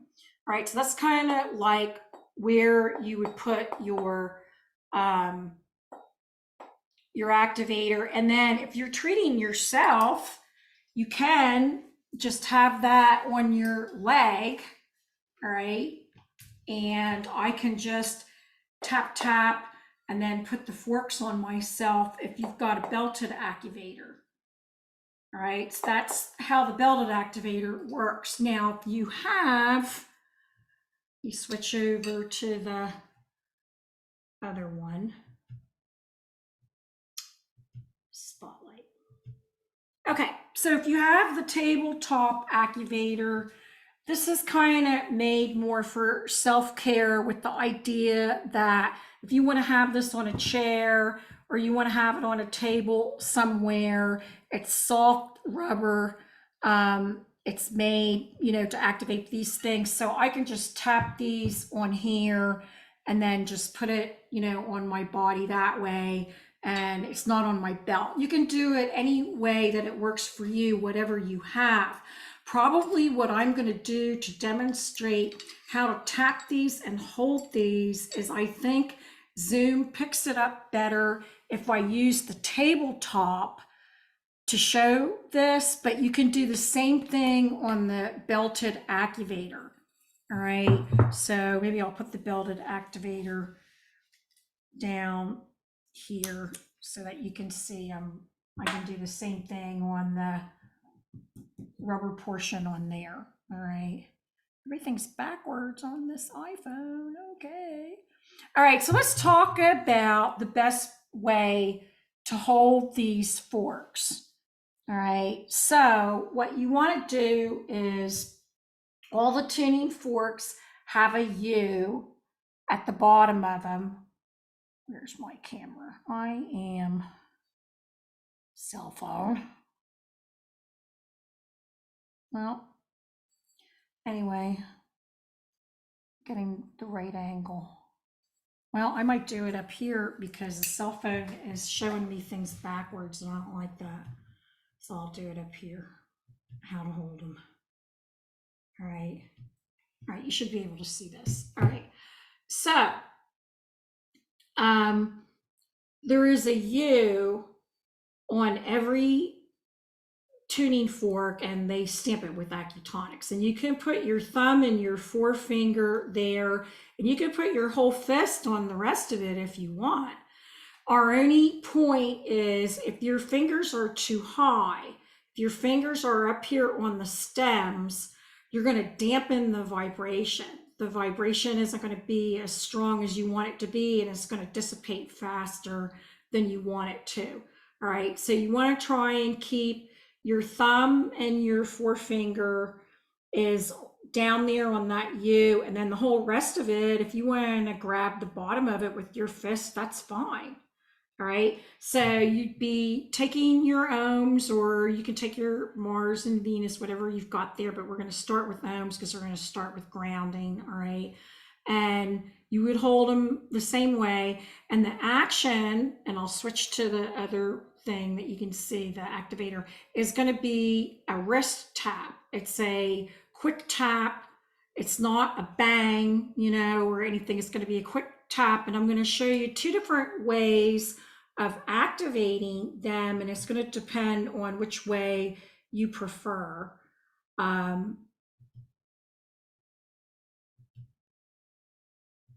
Okay, so I'll do this on the tabletop. One way to activate the tuning forks is they all have they have two flat heads on them. So what you can do is you hold them down here at the U or the Yanni, and you can just take that flat head and you can flip your wrist and go tap, tap, and hold them up to your ears and see what that sounds like. I'm holding them in the mic. All right. So you can do it right on the flat one if you want. So it's like tap, tap, And then we'll be putting them down on the body after that, all right? The other way of doing it, and it works the same way on the belted activator, you know, I'm using, in other words, the flat rounded head, flick of the wrist, tap, tap. Now, I like the second way of activating them because most of the time I'm using a belted activator with clients, and I want it to be as silent as possible. And I feel like using the flat surface, there's a little bit more noise, and I want them to be relaxed and not hear all that. So the other way of activating these is you'll see that there are ridges on the heads of these tuning forks. So there's this ridge. So you can hold the tuning fork at kind of a 45-degree angle. All right, so that's a 45-degree angle, and tap it that way. So in other words, I'm tapping both of these. I'm going to same wrist action, holding it the same place. It's just that I'm going to do it on the ridge and the ridge, and then go ahead and listen to them and see like what you like better. Depends on what you're doing. Like for me, I'm doing clients, so I do that ridge method because they're not hearing very much tap. It's more silent that way. I seen with the tabletop activator, I feel like I get a more intense vibration by using the ridges at 45-degree angle. So any questions on how to hold these or activate them at this point? You're good? Question? If you got a question, just open I up have your... a question. Yeah, go ahead. I remember when I was taking my Acutonics 1 class, we were also taught to hold it like this, and this is what I got used to, but then I am obstructing the vibration then, right? Right. There's a big controversy about that, huge amongst teachers. Mhm. Okay. And amongst teachers, I've been with all different teachers. I traveled for all my classes. I took them with the founder, with Donna Carey, and everything. All right. So some of the teachers, the way I was taught, all right, by the founder was to, when you hold them up to the ears, all right, to do it this way, hold them this way, with the idea that this is vibrating and this is vibrating, and you're hearing the interval in between the two. Okay. Then I got in another class, and I got in a class with some lady who had like a master's degree in music and had been in the recording industry. And she's saying, no, you got to listen through the holes. All right. That you got to hold them this way and listen through the holes. So what I'm going to say to you is listen to them both ways and see what you like and pick what you want. All right. Because one of the things I've learned is there's no right or wrong in this modality. There is no right or wrong. It's basically what works for you, what you find works, what you like. And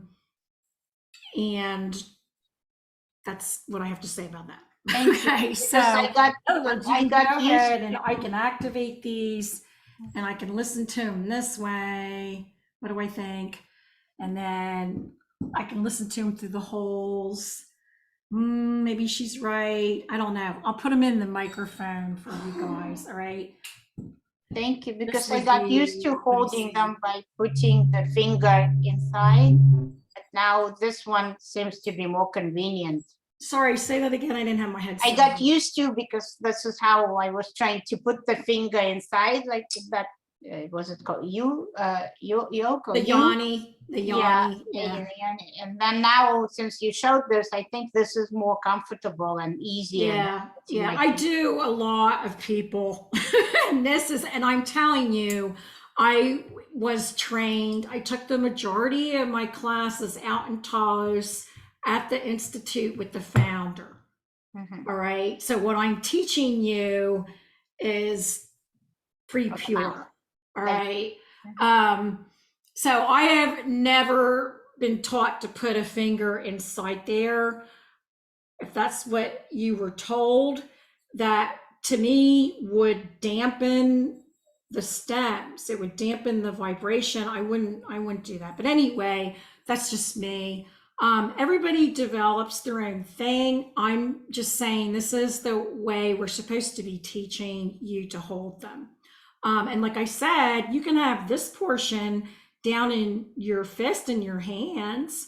It's just that if you have your fingers up too high, if you're holding them way up here, that's going to stop the vibration of the stems. And that's what it's all about. Is these are expensive.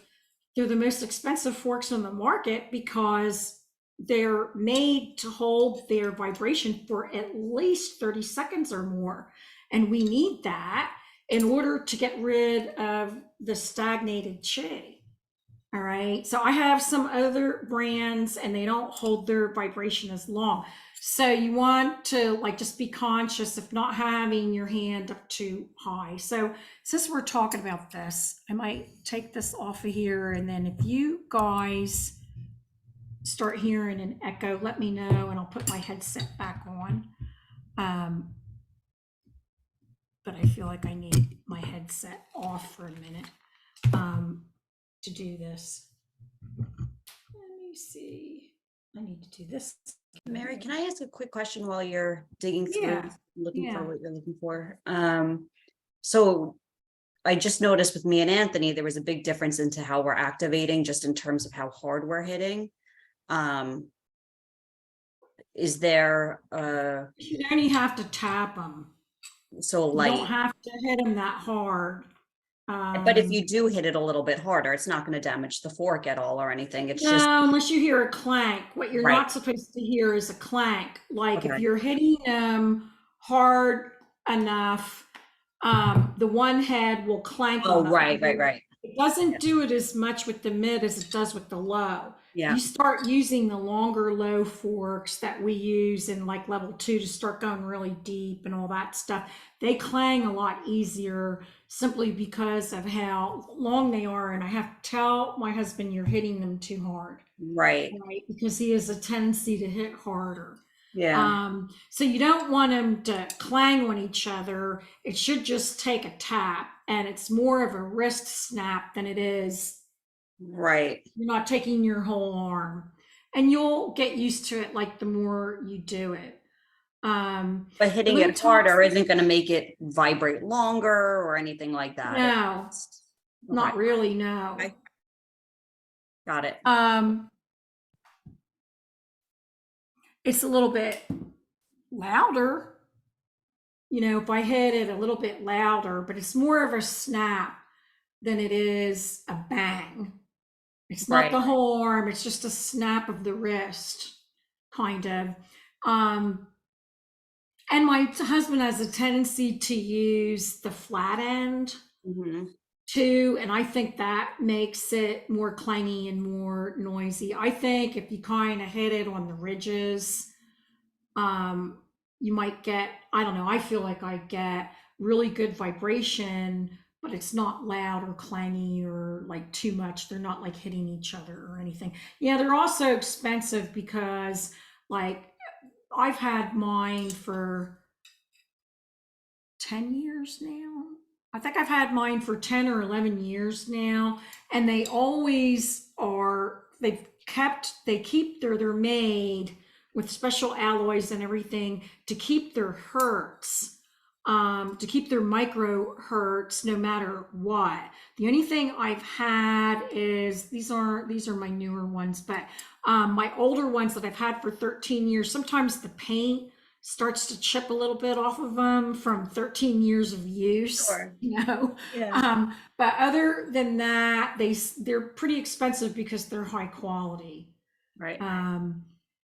So let's talk about where one of the very first things that we do is if we've talked about holding them and hitting them and activating them, but one of the very first things we do to begin self-care on ourselves or to begin when we treat someone else is to hold them up to the ears after they've been activated and kind of listen, just to kind of tune in a little bit to the vibration before we go down on the body. So let's talk about where in relation to the ears we hold them.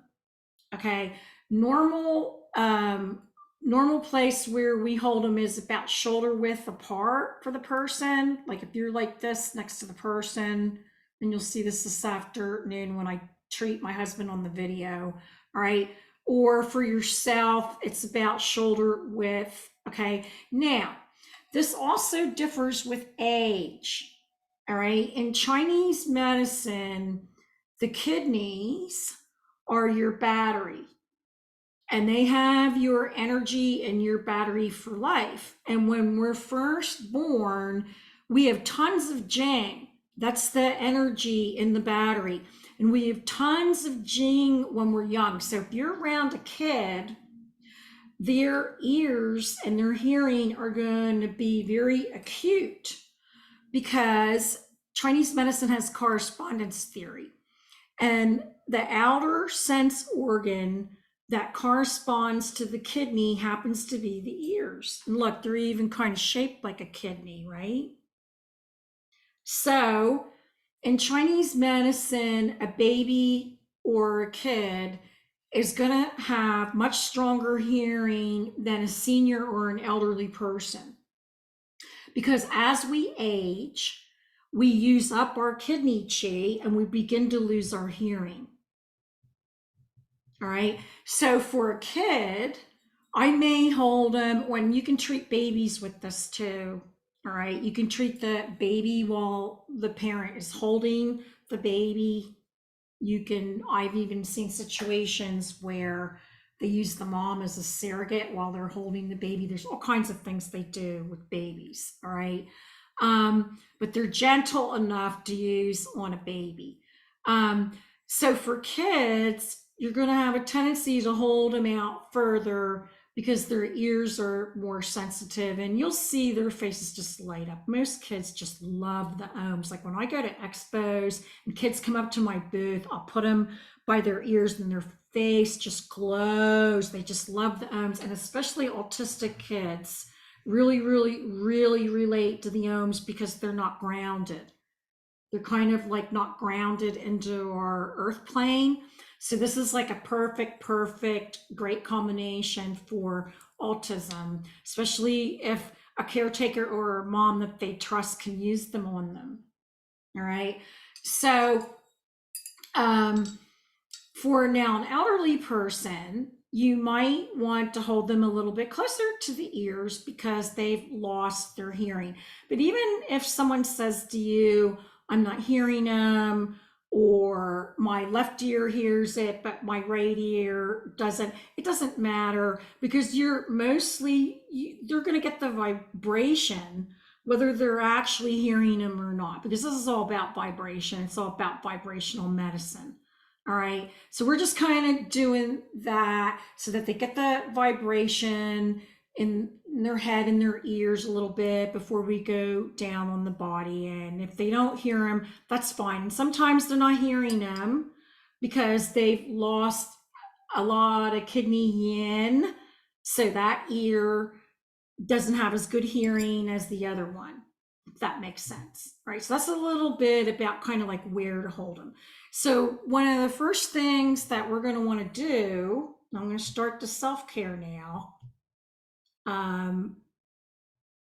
is I can go to here, can I? Think you can see this.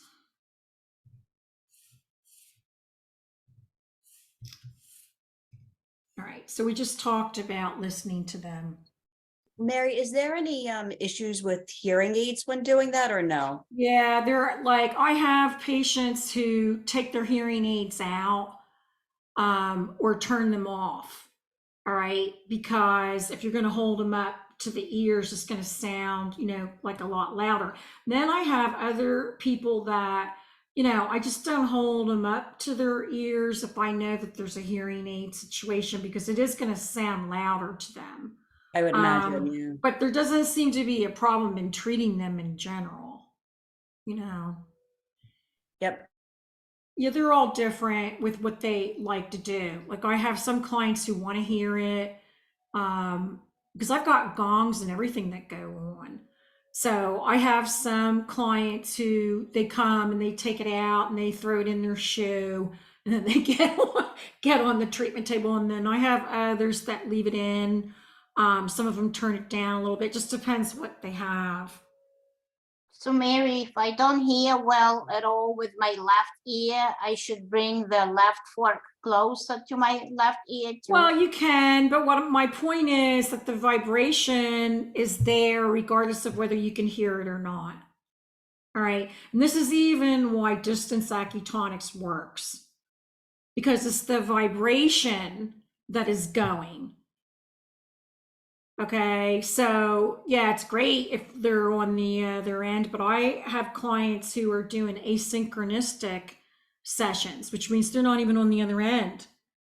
And it's still working because it's vibration, it's waves.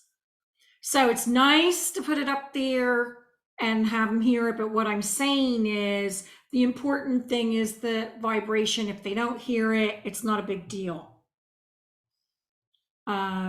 Don't get hung up on it. Right? Because I have some students who are like, I can't hear it in my one ear and things like that. Okay.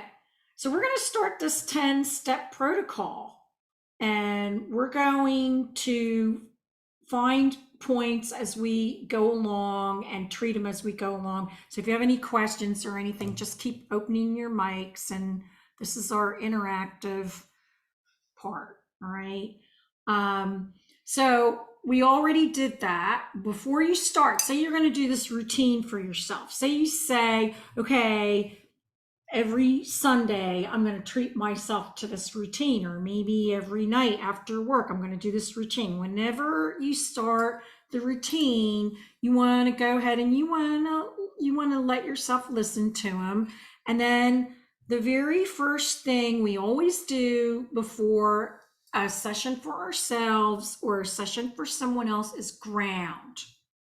And the way we ground is you're going to take the 2 ohms, because the 2 ohms are our grounding forks. This is what we always ground with. And the point that you want to ground with is called gushing spring. Now, as I do these points, I'm going to give you, we do this in all our classes. No. That's what I want. Yes. Okay. So, I'm going to give you 2 names for the point. The point is called a name in Chinese medicine, and we'll give you the translation for that. And the reason why we do that is because a lot of times it actually explains very well. Let me see this foot, right? Why am I not getting a good angle on this? A much better angle before. Maybe it's me. Anyway, I'm going to give you a name because a lot of times it describes what the point does. And then when the Americans learned acupuncture in China, they're like, oh, hell no, we're not going to learn all these names. We're a linear culture. So they gave them numbers.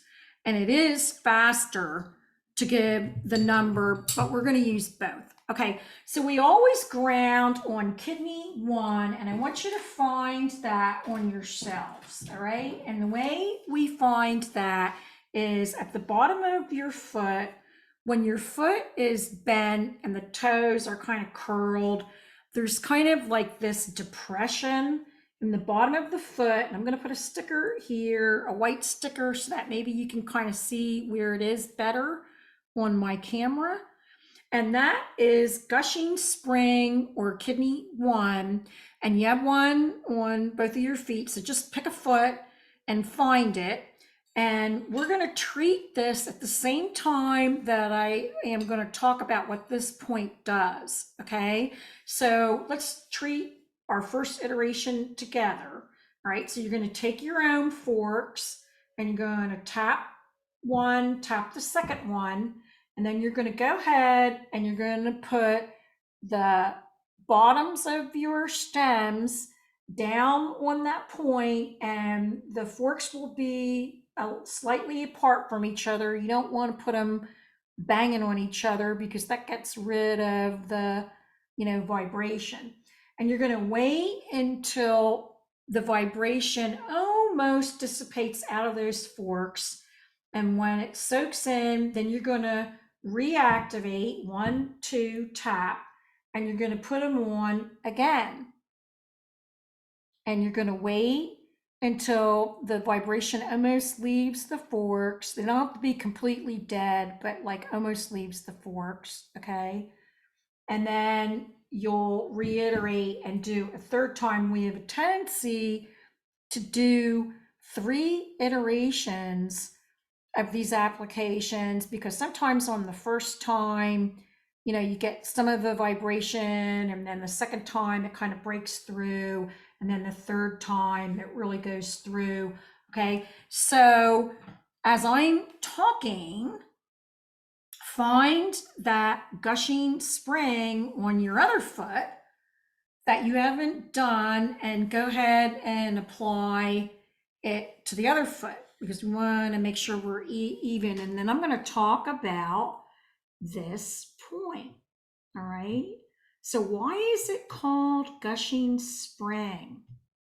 Well, it's called gushing spring because this is where the yin of the earth, or the spring of the earth, gushes up into your body at the bottom of your foot. So like when you're walking, all the time when you're walking on the earth, you have a gush of earth energy that comes up through that point. And so that is why they named the point 4,000 years ago gushing spring, because the earth is yin, like a spring of water, and that energy of the earth. And so if you are familiar with the earth chakra that people walk on, and it helps them be grounded to the earth, you are grounding them to their earth chakra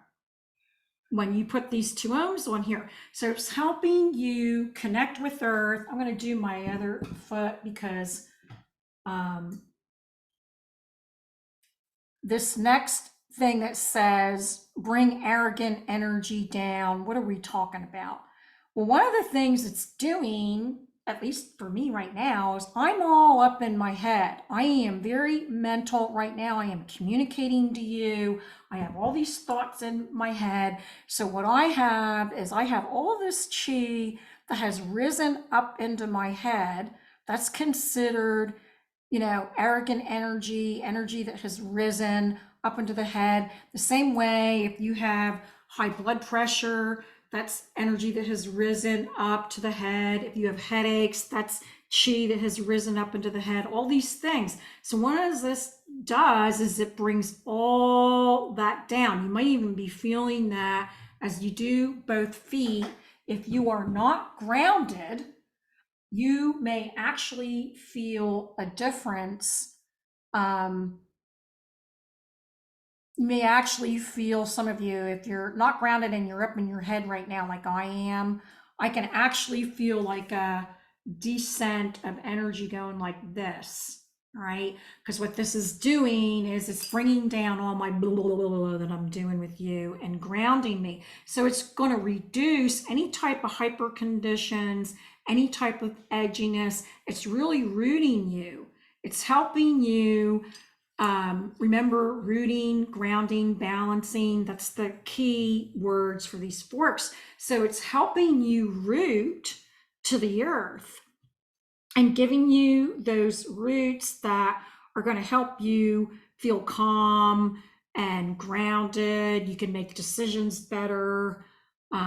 whatever. Like I have a daughter that teaches middle school, and when she's with those middle school kids all day, she comes home from work and she'll just be like, blah, blah, blah, blah, and I'll say, hang up and get your grounding forks and get them on your gushing spring or your kidney 1.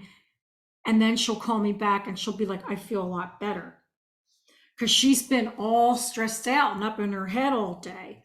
So this is one of the very first things we do before we start a session, whether it's self-care or for other people, because we've been running around. We have all this life that we're dealing with. We're all stressed out, and we just bring it all down. And even if you're a practitioner, like a massage therapist or someone, I recommend that they do this before they start the massage. Because that way, when their clients come in and all that, and they're like, traffic was bad, you just bring it all down, center them, ground them, root them, and they're going to be more relaxed to accept that massage than they would be if you don't do this. So yeah, this is considered an integrative modality. You can either do just Acutonics or you can integrate it with other things that you do. So, and I threw this in last night, just so you know that we're doing a little routine here, but at any time, if you don't have time to do all these 10 steps, you can cherry pick, you can pick out one of these that you need. So for example, you may just need to ground after work, all right? Or you may need to just ground because things have you all anxious. So in other words, other times that you might want to just ground on these points like this is if you're anxious or you feel overwhelmed, if you're indecisive, headache, high blood pressure, what we call yang rising, overanalyzing, you're the type where you're up in your head too much, you're not using your heart enough or whatever, you're just an analytical kind of person, or people who are spacey, like just spacey and, you know, all over the place, they need to be grounded. They're not grounded in.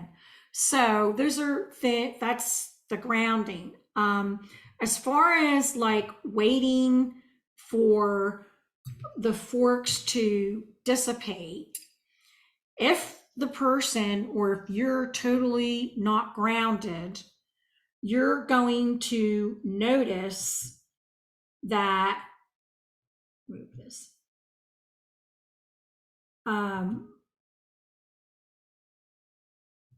you're going to notice that the vibration leaves the tuning forks a lot faster. Okay, so say you're working on someone else or you're working on yourself, you may have times or days where like, whoop, geez, the vibration just left really quick. That's because you are deficient. That's a sign that you really, really need the energy, that you really need the grounding, that you're not grounded. And I felt that on my first gushing spring, my kidney 1 point, these immediately lost, they went in really fast. So I can tell I'm not grounded, all right? And then the second time I put it on, the vibration stayed a little bit longer. And then maybe by the third time they were staying even more. This is why we usually use like 3 iterations on a point like that. Questions. I mean, if it doesn't leave the fork fast, it doesn't mean that the person doesn't need it. Okay, it just means that they're not deficient. Okay, so they're still absorbing. It's just a way that tuning forks give you feedback. When you're on a real body, you know, you're not doing distance, it's a nice little feedback mechanism that you can actually tell if the person really, really is needing that, or like they're absorbing it, but they're not deficient. So questions on that before I go to the next point? Yeah, Anastasia? Yes, I have a question. What if I sometimes work with a client and let's say the sound on one foot is still going and on the other foot disappears much faster. Does it mean that they have blockages in the meridian? They can. I mean, they've got 2 meridians, so it could be that the one side is more deficient than the other. And in general, if you're using like the ohms, you know what I mean? Hopefully that balances that out because you're balancing and grounding. We're never the same on both sides, probably. Just like our face isn't. You do the facial soundscapes, and you know that all of us have crooked faces in some way. All right. So it's the same way with the body, that there might be one side where the energy runs better, faster than the other side. I don't do more iterations because of that or anything. I just, maybe some teachers do, but I don't. I just do 3 on the one and 3 on the other and know that they're going to be balanced. Anastasia, did you have something? I do have 2 questions. First is the level of pressure when you like put the fork down, and then second is, maybe you just answered it, but like if you say do it at the 3rd time and you still feel ungrounded, do you repeat the iteration or do you kind of move on? I kind of like go on. I do like 3 on one, 3 on another, because it can be other things. Like in other words, we're going to go on to the next point, and it could be the next point. Next point is going to be about liver rising. Okay. So this is a kidney point. So I just go on to kind of the next thing, because we're going to have like all points that maybe when we get it all done, we're more balanced than we were before we start. As far as pressure goes, that's a good question. That's why I wish you guys were here, because I can actually tell them how much pressure you're doing. Okay. But I would say I use a moderate amount of pressure. You don't want to push in. Okay. You're just kind of like laying them on and let the vibration do their thing. Yet on the other hand, I'm not like so careful that I'm kind of lifting them up or trying to make it lighter. So, you know, so you're not pressing, it's just a moderate, I'd say a moderate amount of putting them on. Because when you press on them, a lot of the acupuncturists say, even when you press on them with your hand, you're changing things or whatever. So I'd say moderate. Thank you. Okay. Right, so now we're on liver 3. All right, this is liver 3, or it's called Great Surge, but I'm going to show you on my foot rather than this. It's easier for me to show you on a person because it's probably a 2-step process here. Okay. So I guess I'm going to use, let me see which foot you can see better. This is fine, I guess. All right, so between your big toe and your next toe, you have this depression that runs basically in between tendons, okay? And what you do is you run your finger at the split between the big toe and the next toe, and you run your finger back until you feel the depression stops. It's actually where the tendons split. Okay, so I run it back. I'm going to put a marker there so you can see my marker. All right.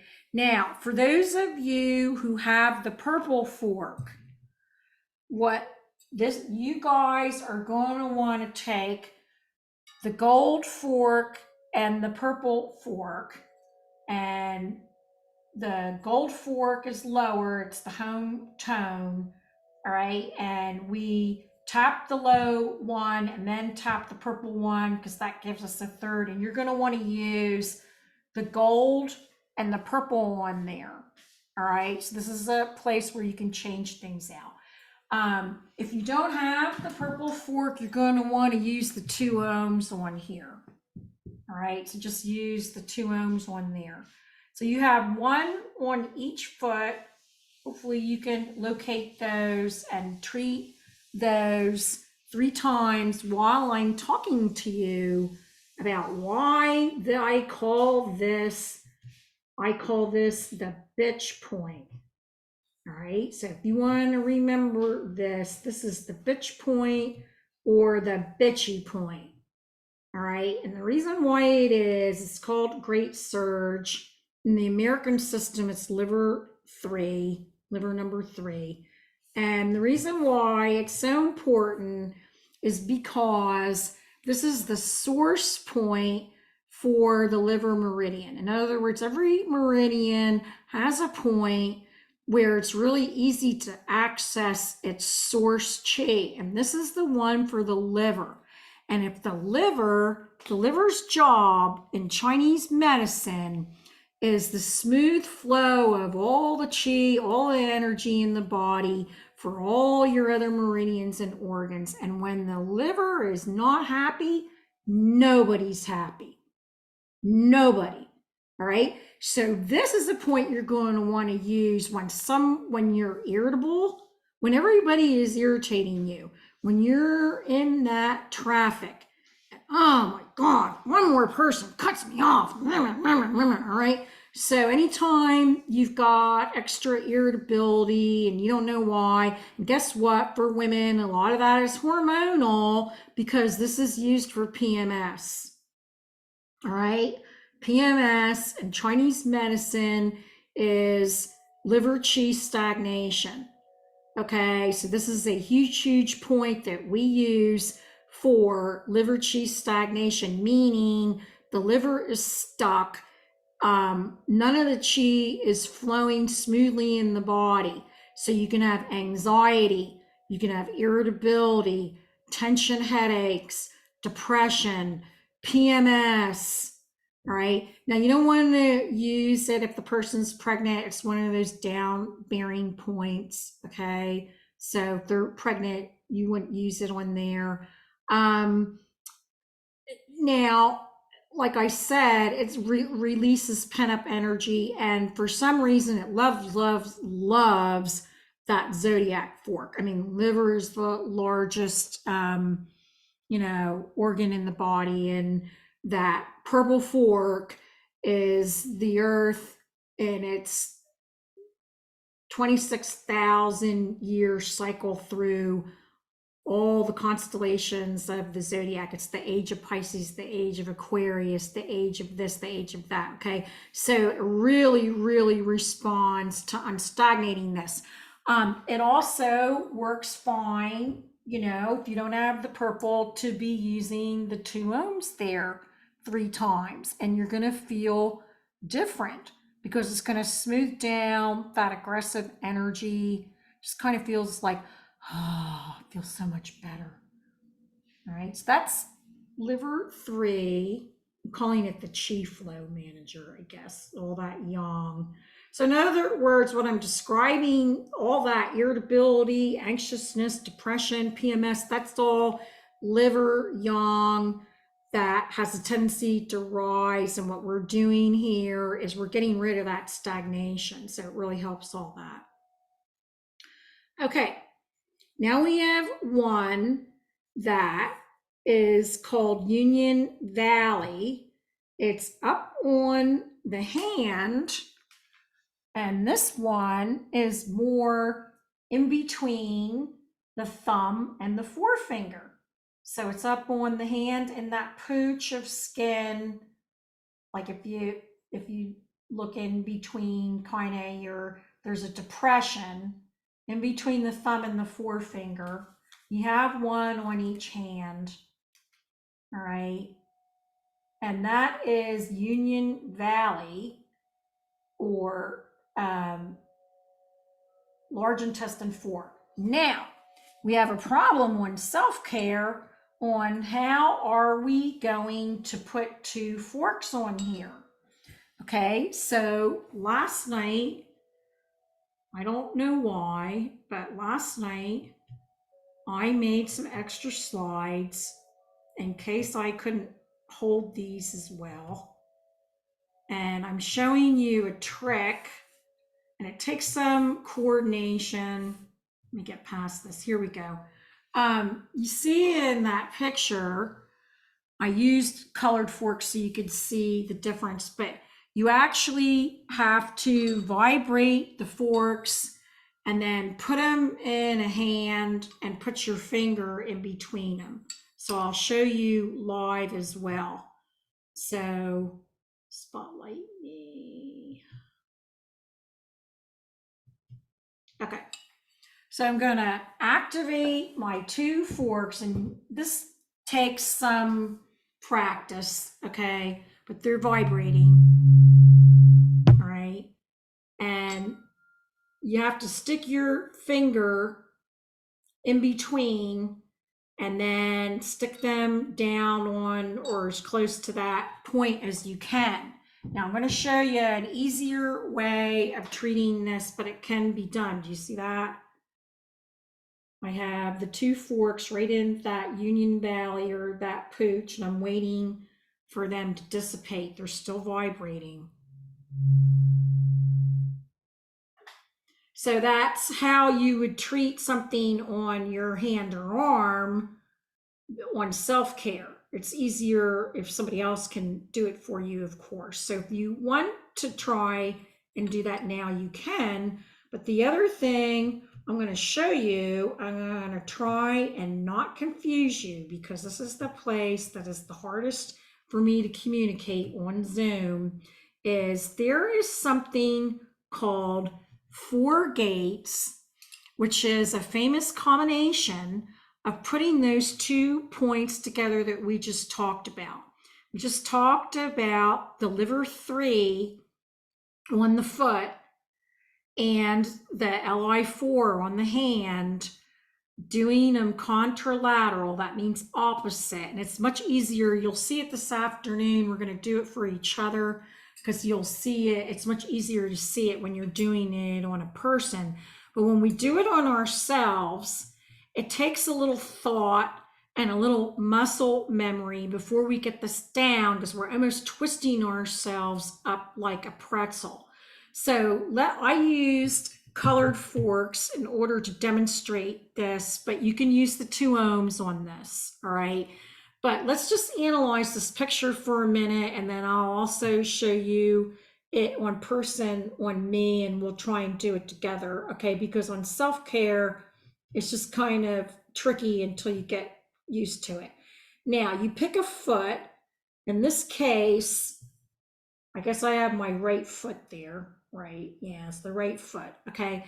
So you pick a foot, and I have the forks vibrating, and you're going to split your forks, all right? You're going to put like 1 fork on the foot. In this case, I'm taking the purple fork so you can distinguish it, and I'm putting it on that liver 3, great surge, and then the hand that is holding the foot fork is going to get the ohm or the other one. All right, so this is a combination of liver 3 and LI4, and let's try this. And you can do it with ohms too. I'm just using colored forks to kind of explain it or not.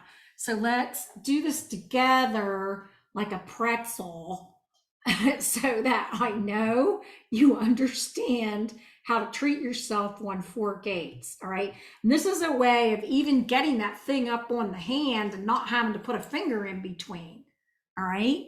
So we're splitting these out, and if we would all do the same foot and the same hands, I think that would be easier, all right? So if you pick take your right foot, so we're all talking the same thing and we're not confused. And we have our liver 3 that's marked. All right. And I'm going to mark my LI4 on the opposite hand. No.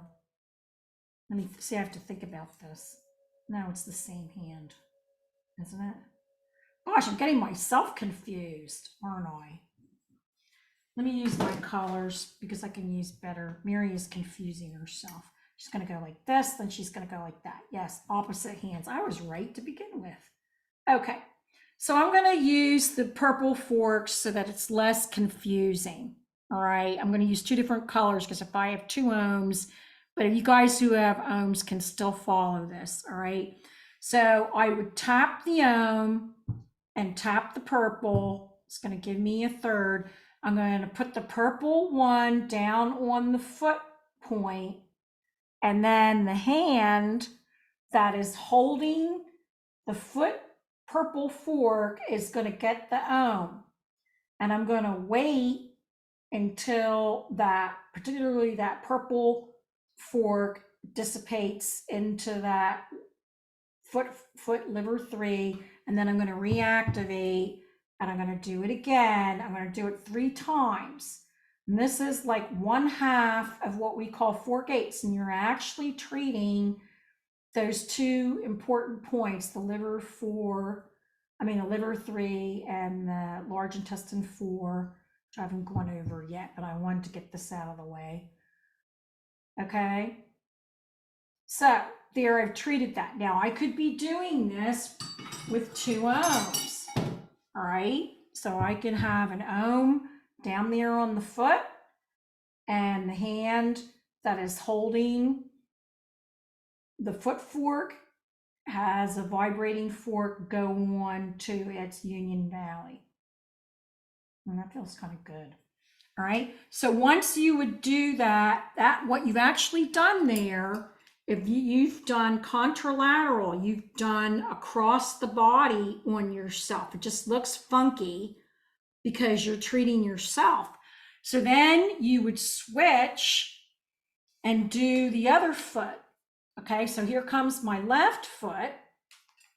I'm going to use the colored forks so that I don't confuse you. All right. So I activate the ohm, activate the purple. All right. Now this time I'm going to make sure, if you're using colored forks, to get an action colored fork up on the hand because it hasn't been up there yet. And then the ohm goes down on the foot. But the idea here is, okay, I hope I haven't confused anyone. Let me remove this cat so that you're not hearing a cat. Come here, Dirk. You need to go. I don't know where my husband is. He's supposed to be the cat herder here. But you guys keep treating yourselves and see if you have any questions on that. Yeah, I know. Hurry up. Hurry up. Wow.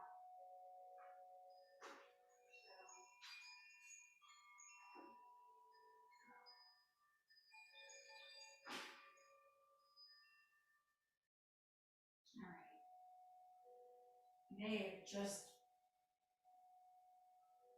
May have just demonstrated that wrong. I'm thinking my Mercury retrograde brain is like, did I totally confuse you, or are you with me? I'm with you. Okay, because this is always my anxiety is trying to communicate 4 gates. This is a famous combination. Let me go over what that hand point does, why this is so important. It's not unusual for you. And I can put these pictures up on Google Classroom for you that I just created last night because I'm showing you to switch to the other side. I had to color the forks because I had my husband take the picture and then I didn't have the right forks, and I didn't want to make him take more pictures, but this would be what you're actually doing, okay? If you're using colored forks, if you're using 2 ohms, you don't have to worry about switching your action fork up and down, okay? Let me go back to large intestine 4 and talk about if you use this.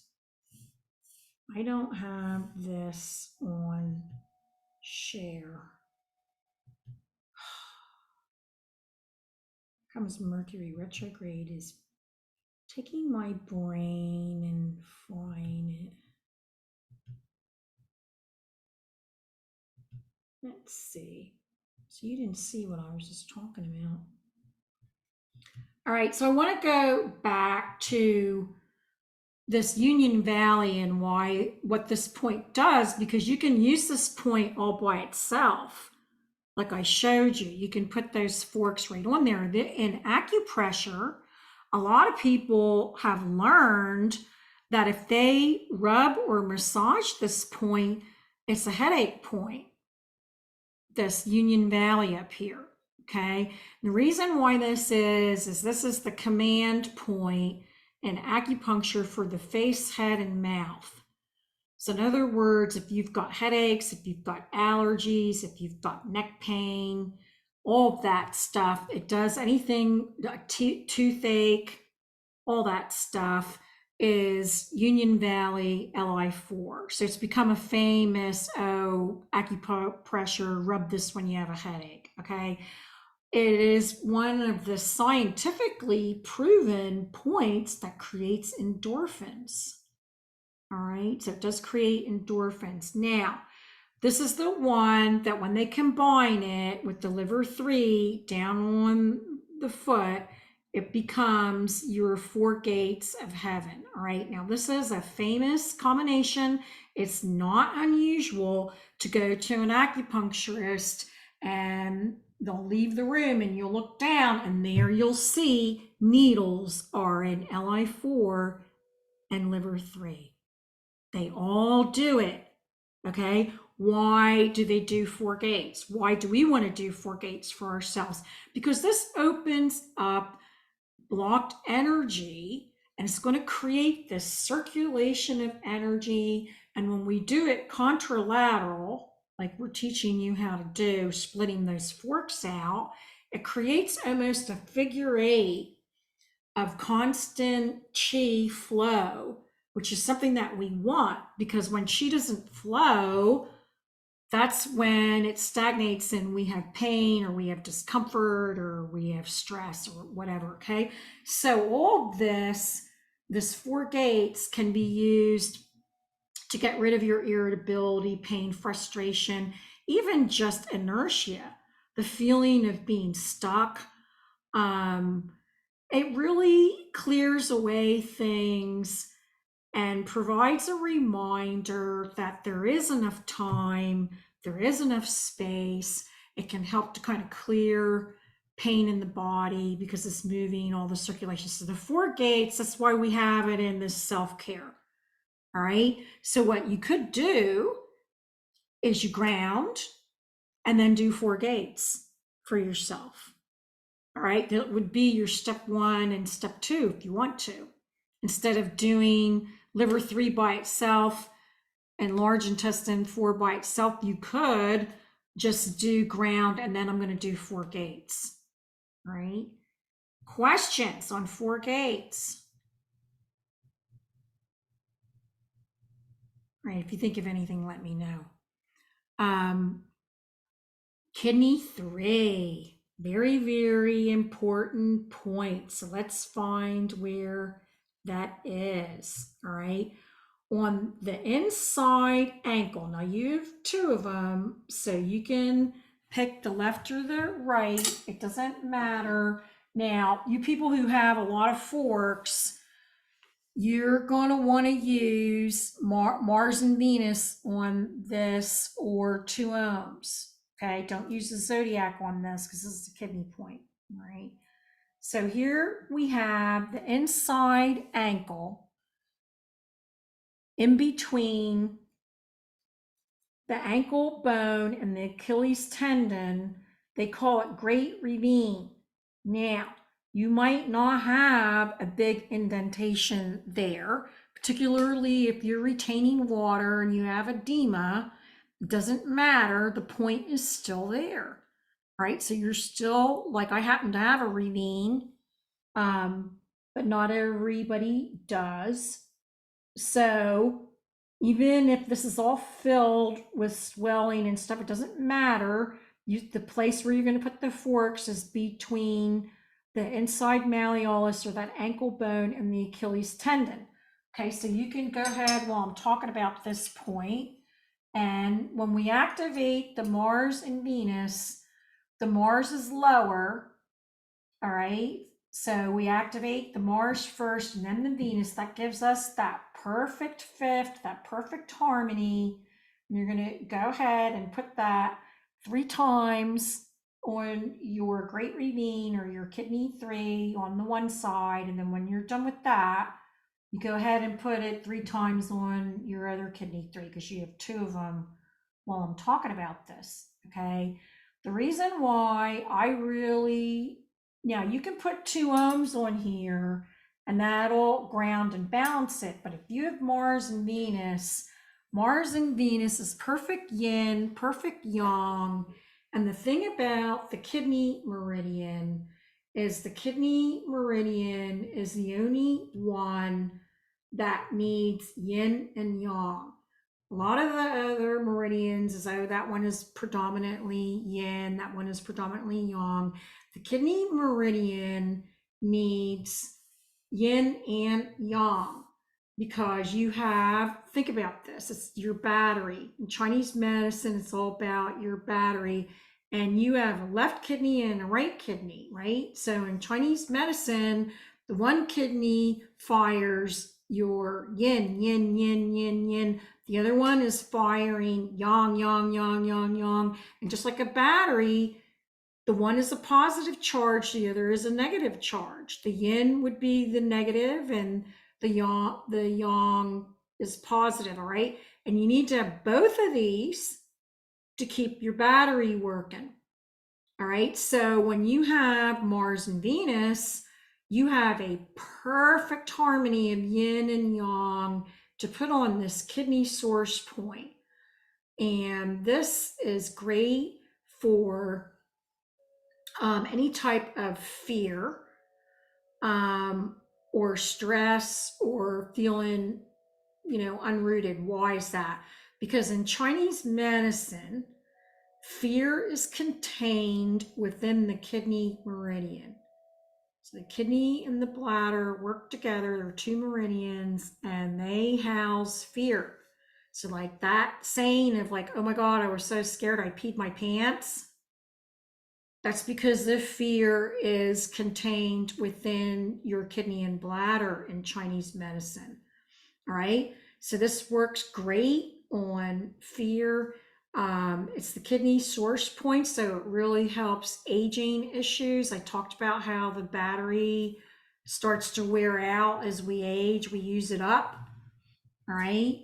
So this is like plugging your battery in when you put forks down here. And it helps aging issues. It can help urinary things, hearing, bones, because in Chinese medicine, the kidney determines the strength of the bones, quality of the bones. Now, it's also really good for, you can put 2 ohms on here and add it as another grounding point along with the one on the bottom of the foot. It's good for any time you have lower back issues. See, it's a great way to treat yourself for lower back because the kidney determines how our vertebrae are and our lower back and all that. It's great for times of transformational shifts because when we have big changes in life, our sacrum expands and contracts in order to accommodate our big changes. And this really helps. This can be a way of helping why that lower back is like acting up. Okay, so you could put 2 ohms on there if you want. You can put Mars and Venus on there. It's your battery, so you can charge up your energy. Okay. So here's a point. Where am I? Mary, Yeah. did you say to position the Mars fork a bit lower, or I didn't hear it right? No, I just mean like on the musical scale, it is longer and lower. So Ah. when you're activating forks like that, in order to get the fifth, it's a musical thing, the lower note is played before the higher note. So for us, that means I'm going to activate the Mars, then activate the Venus, and then they go down on the body. Okay, doesn't matter how they go on the body. I'm just talking about that gives you the fifth. It's a musical thing, and we talk a little bit more about that in level 1 because we have more forks in like a level 1.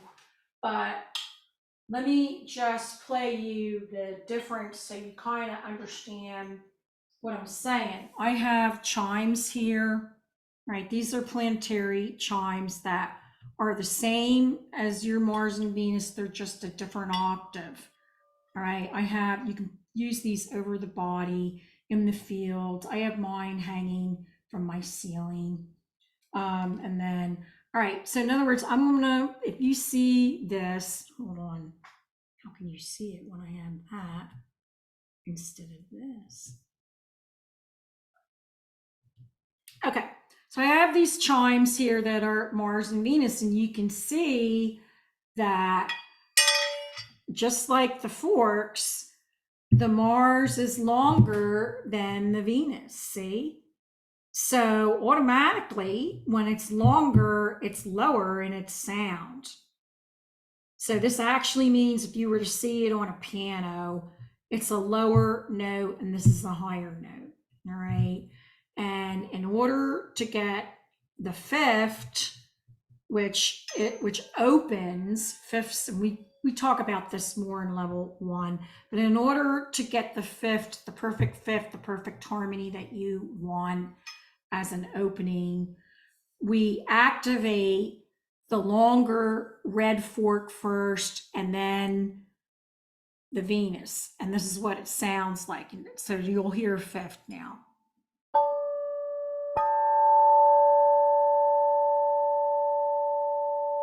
Now, if I were to activate the higher note, the pink first, and then the Mars, now you'll hear something different.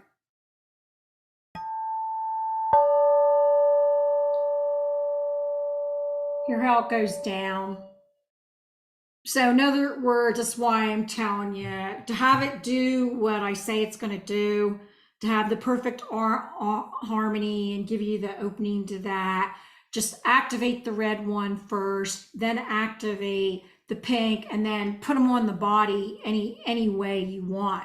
Okay, it's just a musical thing, right?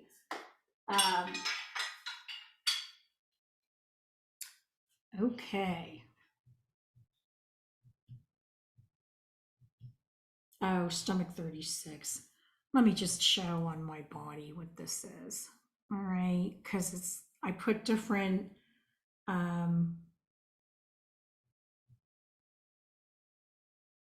don't want to share that. I want to show it on my leg. This is the one I started to show you on that app that you guys were asking about. All right.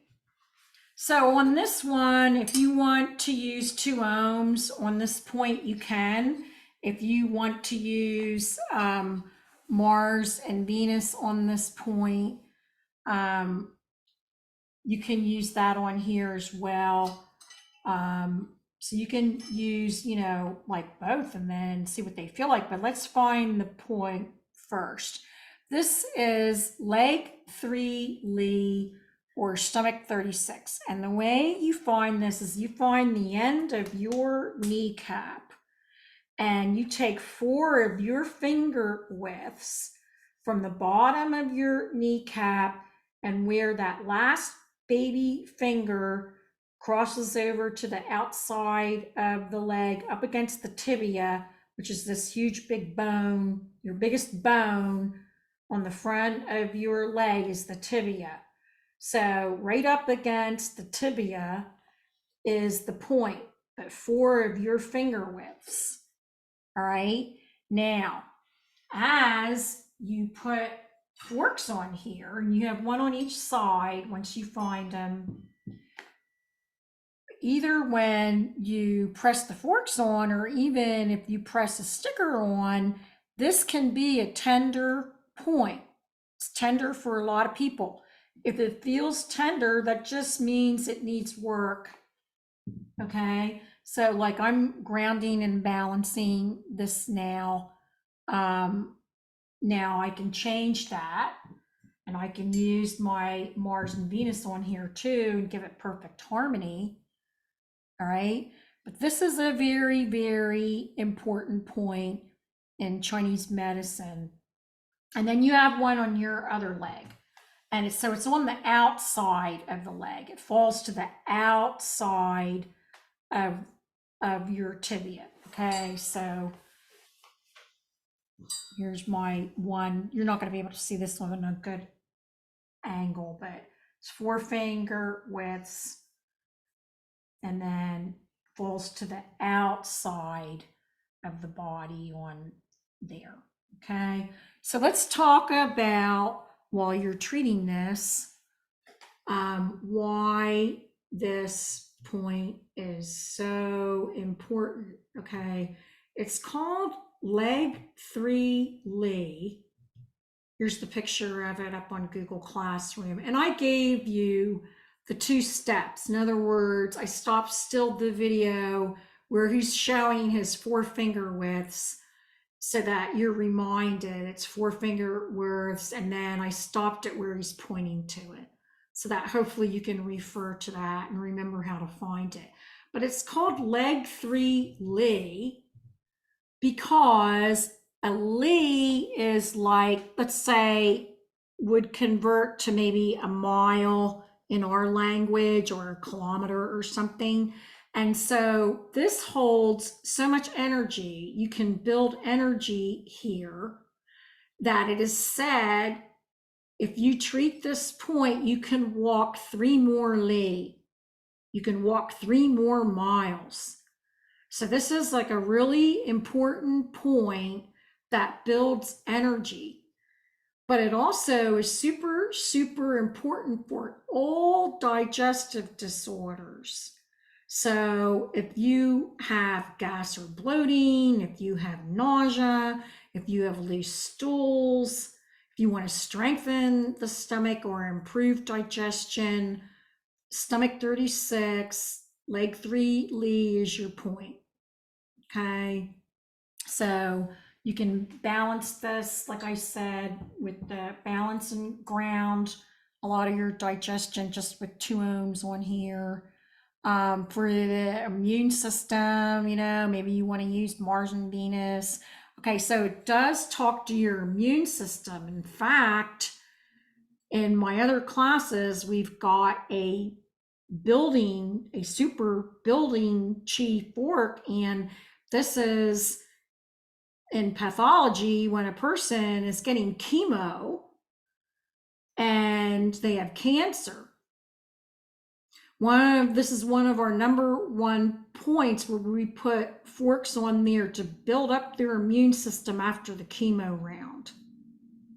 That's how important this builds the immune system. We don't do it during chemo because that's going against what the chemo is doing. We wait till the chemo round is done and they're usually washed out. So, Sophia, I know you have level 1 forks. I'm talking about the green fork. The green one. This is the question I had. The green one with the ohm is a builder. We call it liquid chlorophyll. Just like when you take chlorophyll, you get all that energy. That's what that'll do. That's the one we put on there. If you're not sure if the person has an immune system disorder, we recommend Mars and Venus. Like if they already have an overactive immune system, like they have, I don't know, MS, whatever, you know, you don't necessarily want to build an immune system if they have an autoimmune disease, you know. So Mars and Venus is always safe because it's perfect harmony to put on here for immune system, and so is ohm unison, the 2 ohms. Okay, so all kinds of digestion we just talked about, and all kinds of energy and immune system. And the reason why it relates to the immune system, just so you know, this is just a trivia on my part, is in Chinese medicine, they believe that if the stomach is strong, you can resist more sicknesses and more illnesses.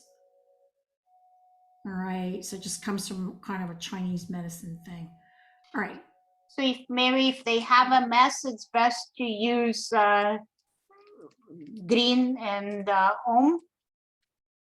Yeah, like if you think they have an immune system, an overactive immune system disorder, you can use Mars and Venus because that gives it perfect harmony, and then you don't have to worry about anything. Or you can use layers. I mean, you've been in the classes where we're using layers.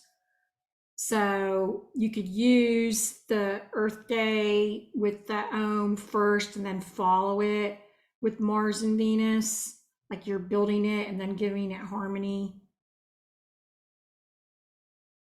Or you could do the Earth Day with the ohm and then follow it with 2 ohms.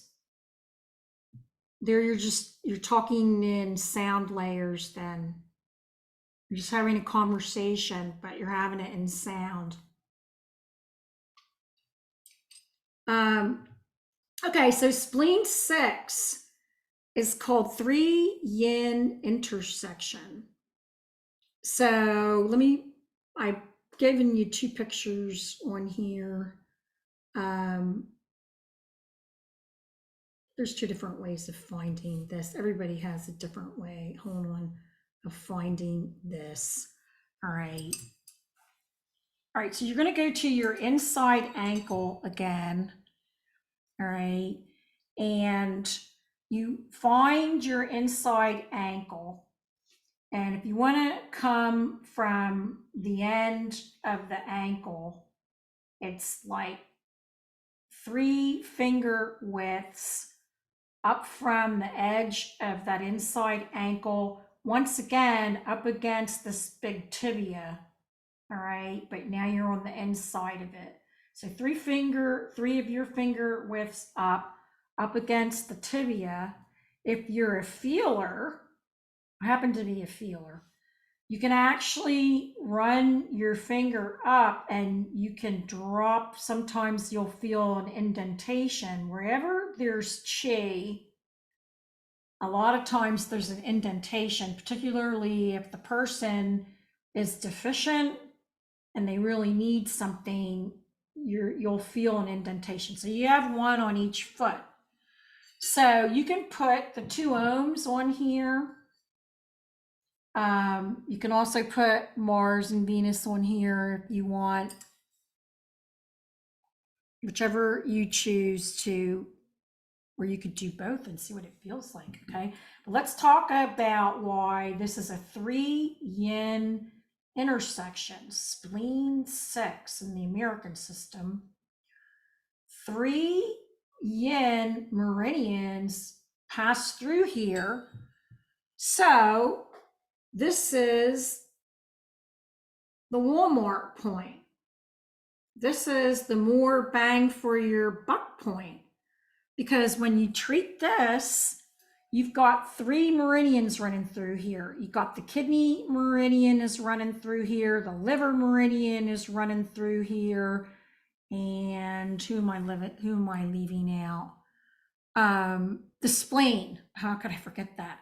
All right. So every time you're treating this, you're at a three yin meridians are being treated all at once. So you can either call it the Walmart point, 3 for 1, or if you don't like Walmart, you can call it Amazon Prime Day point. Okay, so wherever you're shopping, it's 3 for 1. All right, so what do we use it for? So it's another really high profile. All the points I'm teaching you are high profile. So while you're treating that,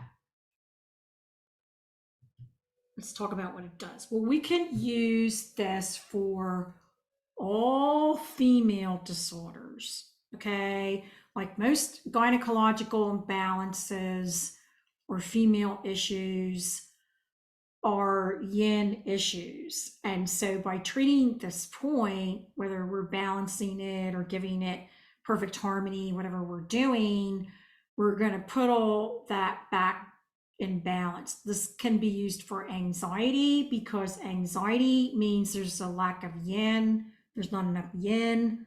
This is a 3 yin intersection. Insomnia, people who can't sleep, they don't have enough yin. All right. Deficiency headaches means probably what we're all getting now because it's time to eat.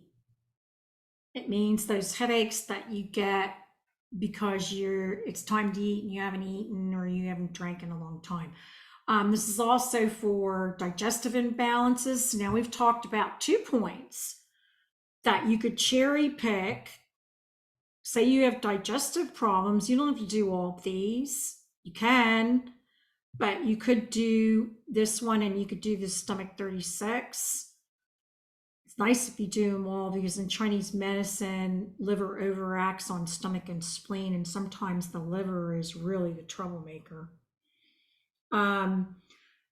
Sexual imbalances, emotional imbalances, that's all yin. Don't use if they're pregnant, okay? Because that gets back to that gynecological thing. Okay. All right, this is not an Acutonics point. This is a point that I insist on teaching you. If you've ever been around something called NAET or NAET, which stands for Narenbudrapad's Allergy Elimination Technique, this is a huge point in their protocol. Huge, okay? So I feel that this is an important point for you to know. It's easy to find. It's on the outer, it's called pull at the bend or pull at the crook.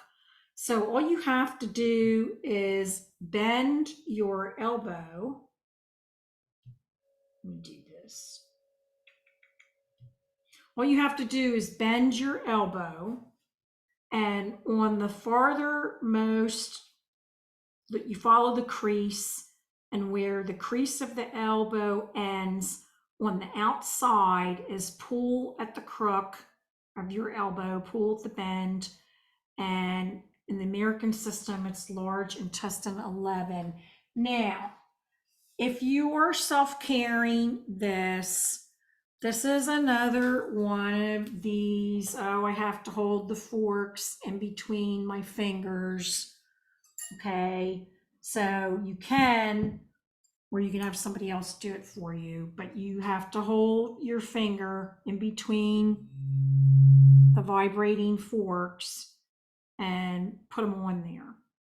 All right, you can, if you want to, split the forks out. This takes some coordination. All right, so you just have to practice with it. The other thing you can do is split the forks out and cross your arms and put one on the one elbow crease and one on the other elbow crease like this. And then that way you're getting the vibrations in the one meridian and the other meridian. You got 2 of them. Okay, so that's another way of doing it, however works for you. But let's talk about why I think this point is so important, and you can do different things depending upon which forks you put on here. Okay, I think this is a crucial point because it clears heat. So what does that mean? In Chinese medicine, you can use it to bring fevers down. You can bring itching down. These are all heat related things. All right. We use it for all kinds of skin problems, whether the person has like hot rashes or they're itchy. You can calm all that down on there. It's also used for high blood pressure or hypertension. Now, it is a large intestine point, so it can help on intestinal stuff. It happens to run, the large intestine runs up through the neck, up through the shoulder, and it comes right out at your nostril. So you can use it for asthma, toothache, eye problems, head pain, all that kind of stuff. And of course, because it's on your elbow, it can also help on shoulder and elbow things. So that's where you could balance your temperature, or you can treat your skin. This could be if you've got hot flashes, fevers, any of that kind of stuff, or itchy skin. Okay. So now we're going to do a combination of 3 points that are really, really famous in Chinese medicine called the 3 treasures. Now they are points, but they also, and they each do things individually. So if you wanted to cherry pick, you could do one of these by themselves, but if you do them in combination, it's called 3 treasures. They also happen to be the acupuncture points that give you access to 3 of our chakras. So if you're into chakra and chakra work, we're going to actually be working on 3 really important chakras here. Okay, so these 3 treasures, they actually put together, in a minute we'll do each one, but let's talk about what the combination of these 3 do. This is going to help your heart and your kidneys communicate with each other, because one of them is going to be the heart chakra point, another one is going to relate to the kidneys. All right. And in Chinese medicine, when the heart and the kidneys are not communicating, the person is under stress.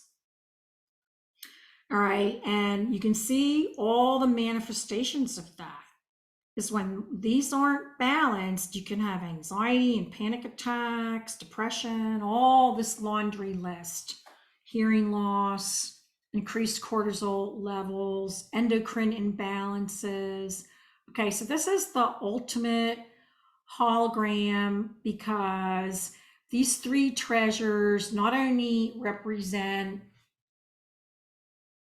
the kidneys and the heart, but they also represent mind, body, and spirit. Okay, so mind, heart, and guts. And like, you know, when you have those times when your head tells you to do one thing, but your feelings, your heart thinks, oh no, I should do something else.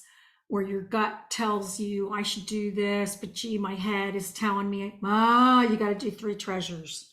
Okay, your 3 treasures are out of whack. They need to be working together. So they're the ultimate microcosm of the macrocosm. And if one thing is off, everything is off. The other thing about this is in Chinese medicine about uniting fire and water. And in Chinese medicine, water, or the kidney and bladder, corresponds to fear. And fire and the heart meridian corresponds to love. Okay. And all other emotions come from those two. Even if you have low self-worth, low self-esteem, guilt, doesn't matter what it is, that all comes from fear. It's a derivative of fear. And then there's things like joy and happiness and self-esteem and all that. That comes from the heart.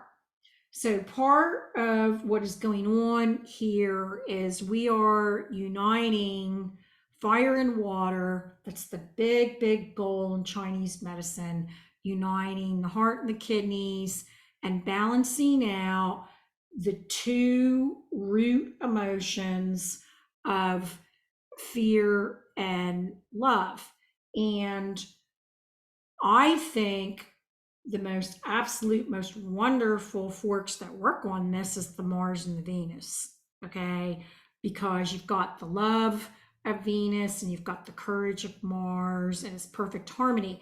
But what we're going to do, because this is what the nurses did in the study in the ER, is you can start out by using your 2 ohms on these points, and then you can go ahead and use the Mars and Venus as a second layer and see how you like that.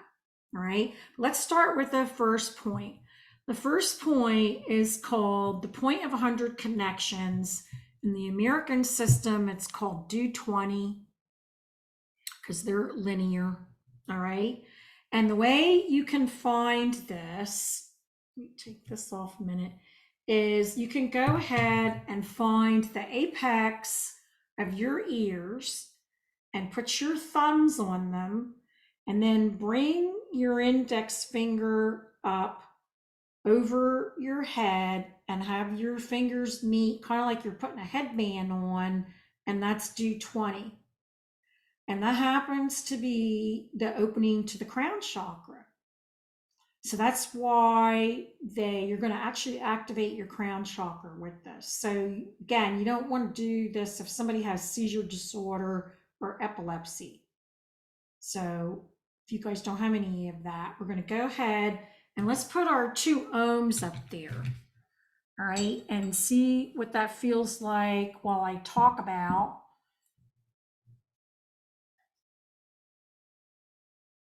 what that point does. Point of 100 connections. Okay, this really can calm the mind and calm the perception. It can help create a higher perception because you've got 100 connections coming up here out of your crown chakra, and it really clears the senses. So just putting like 2 ohms on here 3 times, it's just like really a nice thing to do. Calm your brain down, calm down your mind. I like that. All right. And then the next point in the 3 treasures, so let's say that's our first one. Our second point is going to be what's called original child, and they also call it chest center. So if you're a rib counter, you would count your intercostal spaces and you would go down to the 4th intercostal space and right in the middle of the chest. But pretty much everybody, and that should be in a guy that's in line with their nipples, kind of. For women, we sag and all that kind of stuff, so you can't use the nipples as a landmark. But I think pretty much you all know maybe what is your heart chakra or the center of your heart. So you can go ahead, and this is Ren 17, original child, and you can put your 2 ohms on there. And this is the opening to the heart chakra. So what are we doing here? We're really we're putting our heart and lungs in sync with each other. All right, because you're right here at chest center, the heart and the lungs have to work together. We're putting them with the ohm unison in perfect balance. here. We're also, you can calm down constriction from emotional stress. Anytime you're stressed out, go get your 2 ohms and put them on here, even if you don't do the other points. We're going to be doing this 3 times. It's good for coughs because you're right here in the center of the chest. It's really great for panic attacks and anxiety attacks because you're just going to calm, ground and balance out that panic. It can clear congestion from emotional stress. It's really connecting your heart with your spirit. There's a Chinese belief in Chinese medicine that your heart contains your Ling, or your yin spirit of your heart, and your yang spirit of your heart. All right. And in Chinese medicine, they believe that the heart houses the mind. So when people are having memory issues or anxiety or anything like that, they say to treat the heart. They're not necessarily up on the brain like Western people are. They say the heart houses the mind. Okay, so this also works on stress-induced asthma. Or this is for people who, maybe they had a real big emotional upset in a relationship and they've just shut down their heart. I'm never going to trust anybody ever again. I'm never opening my heart to anybody ever again. All right. So this is where, if they are preventing themselves from receiving what they really need emotionally or physically, this is the point we want to treat. And the reason why it's called original child, I love the names of these points because they describe what they do. It brings you back to that original child that you were when you had joy, before life got in the way, before you got all stressed out. All right. So the last point on, Yeah, sorry, before you go on, is this also okay to release trapped emotions to use the new moon fork in this case? yeah, I know you have the level 1 fork. So yeah, I'm a huge new moon ohm is going to release and disperse that emotional upset with emotional support. That's what I like about it. It's a gentle invitation. It's a fifth. All fifths open.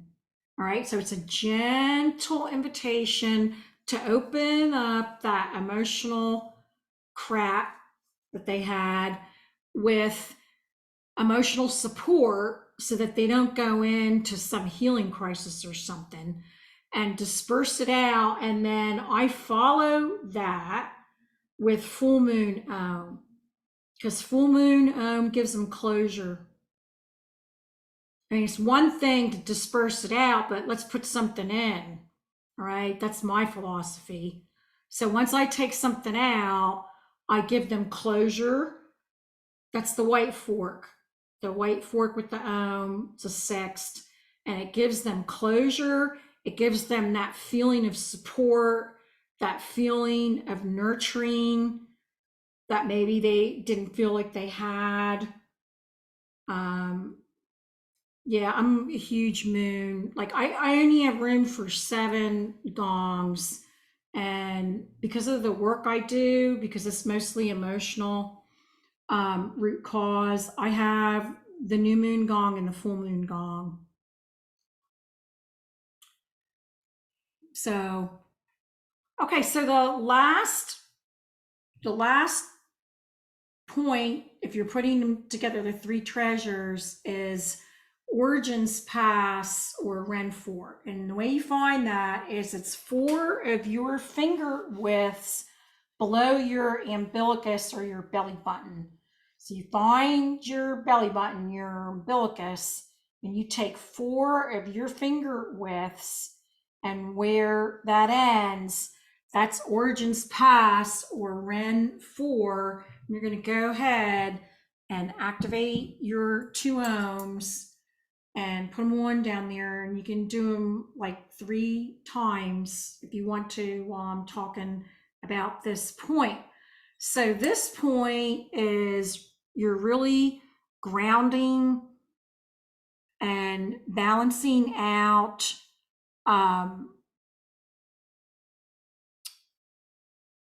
what did I want to say?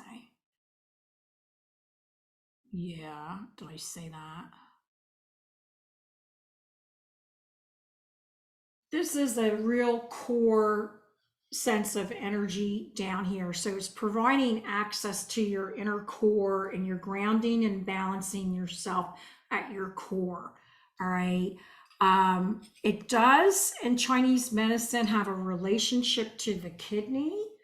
So believe it or not, when you're balancing this, you can actually replenish what you're losing during times of transition. You can help balance your lower back and knees because the kidney in Chinese medicine regulates our bones of our knees and our back. So it really fortifies. It's called Origins Pass, because this is where the Chinese believe that you get your original DNA or your original chi from your mom. Like you're real close to where your umbilical cord was, right? So this is where the hereditary chi, we have access to it. So that's why it's called Origins Pass. It's the passage for the original chi, which in Western world you would call DNA. All right. So in very profound sessions, we put things on here to change DNA. Okay. But that's why it's called Origins. All right. So this also, think about where it is. So you probably don't want to use it for a pregnant lady because you're vibrating, because it benefits the uterus. It assists conception when we're using fertility forks and all that. It regulates the lower abdomen, so it can talk to bladder situations, urinary situations, and it can regulate the small intestine chi. Okay, now this also happens to be the opening for the sacral chakra. So if you do sacral chakra work, this is where you put the forks to talk to the front of the sacral chakra. Okay. So if you want to see what this feels like with Mars and Venus, you can go ahead now. You've done it with So what you would do in your self-care is you can do it with and then you can run down with Mars and Venus. So you can do the same thing where you have to activate the Mars, activate the Venus, put that on your D20. See what you think that feels like. It may feel a little bit more powerful because it's 2 planets instead of Earth. And you can do that 3 times. And then you can do the original child, the heart, the Ren 17. And then you can go down to your core or your Ren 4 Origins Pass. I'll give you a little nuance here. You can get nuancy with this. You can do this 3 times, 3 times, 3 times, or you can do it in a different order. If you don't want to start with the head, don't start with the head. You can start down here under your belly button. You can start with Ren 4, and you can come up to the head if you want next, and you can end on your heart. There's no right or wrong to this. This is what the points do. This is what the forks do. You can just be creative if you want to. This afternoon, I think you'll see me actually split forks and be even more creative because we're going to do this for each other. because I want you to see how to do this on another person, and you'll see me actually split forks and get more creative. So those are 3 treasures. And once you've got these kind of run, what you just did is you balance and grounded all those things, your head, your heart, your gut, all that. I have a male client who's like, he just loves this 3 treasures. No matter, I do all of these other fancy things for him, and I'm like, do those 3 treasures, do those 3 treasures. Every time you do those 3 treasures, I just feel like so much better. So he likes the 3 treasures. So we've just had forks all up on our head. So we've drawn some chi up there, and we've had chi all over the place. So the very last thing we want to do with our self-care is to, let me go through these slides. That's the head, chest, Ren 4. Okay. So the very last thing you want to do is go back onto the bottom of your foot and ground, because you just put all this chi up in your head, and maybe you're now or whatever, but we always begin with grounding and end with grounding. So at the end, after we've had forks all over ourselves, we want to go ahead and go back down to the bottom of that foot on gushing spring. And if you want to, if you've been using other forks, you can listen to the ohms if you want. You don't worry about it if you don't do it. And then, but you can.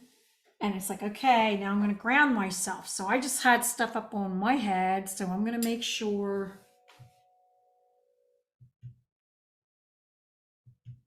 Yeah, it's a spotlight. Okay. So I'm going to go ahead and I'm going to make sure that I ground myself down there on that gushing spring. What am I doing? I'm making my roots reconnect back down with the earth and the earth chakra. I'm going to bring down all that chi that I may have stirred up on the top of my head and the upper part of my body. I want to bring it all down. I want to be all grounded at the very end. I don't want to leave anything up in my head that might give me a headache or anything like that. So I'm going to do that 3 times on the one foot and 3 times on the other foot. And then I will ask you whether you have any questions, because that's the end of our self-care routine.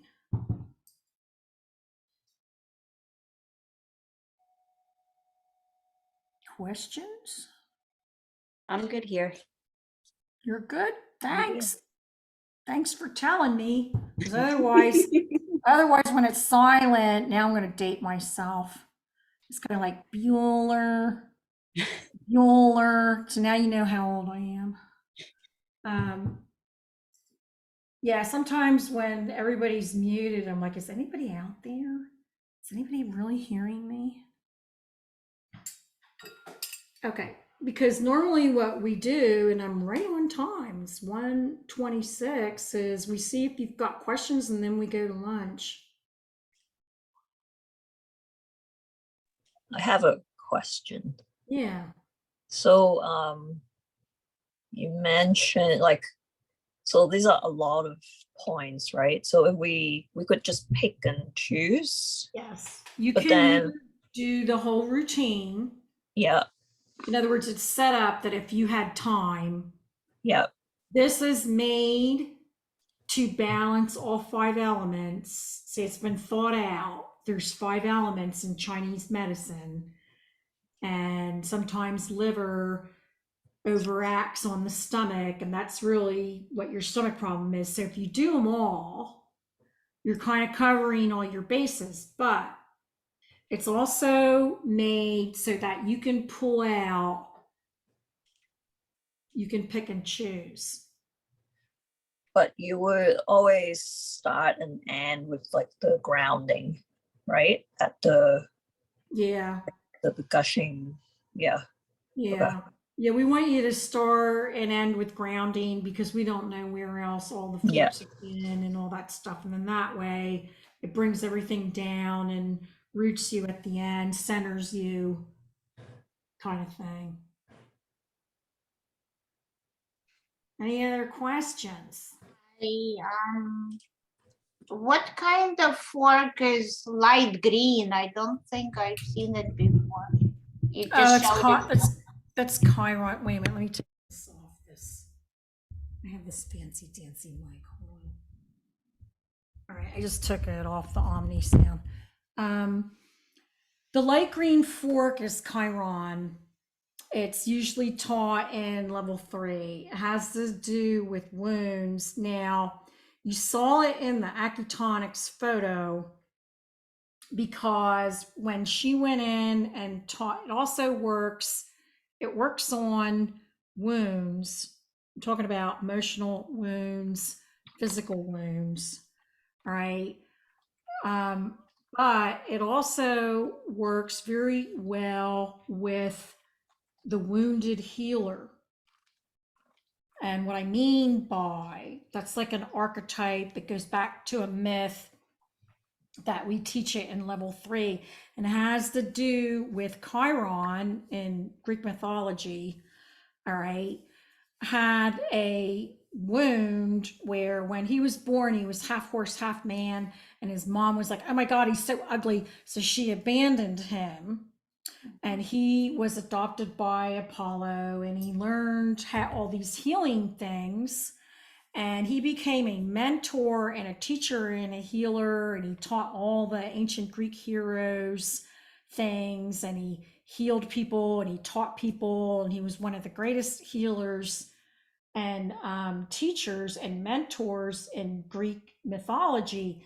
So the idea here is the fork works really well on what we call wounded healers. So there are a lot of people who become nurses, doctors, practitioners, PT, doesn't matter, and they get their motivation because something has happened to them, right? Mhm.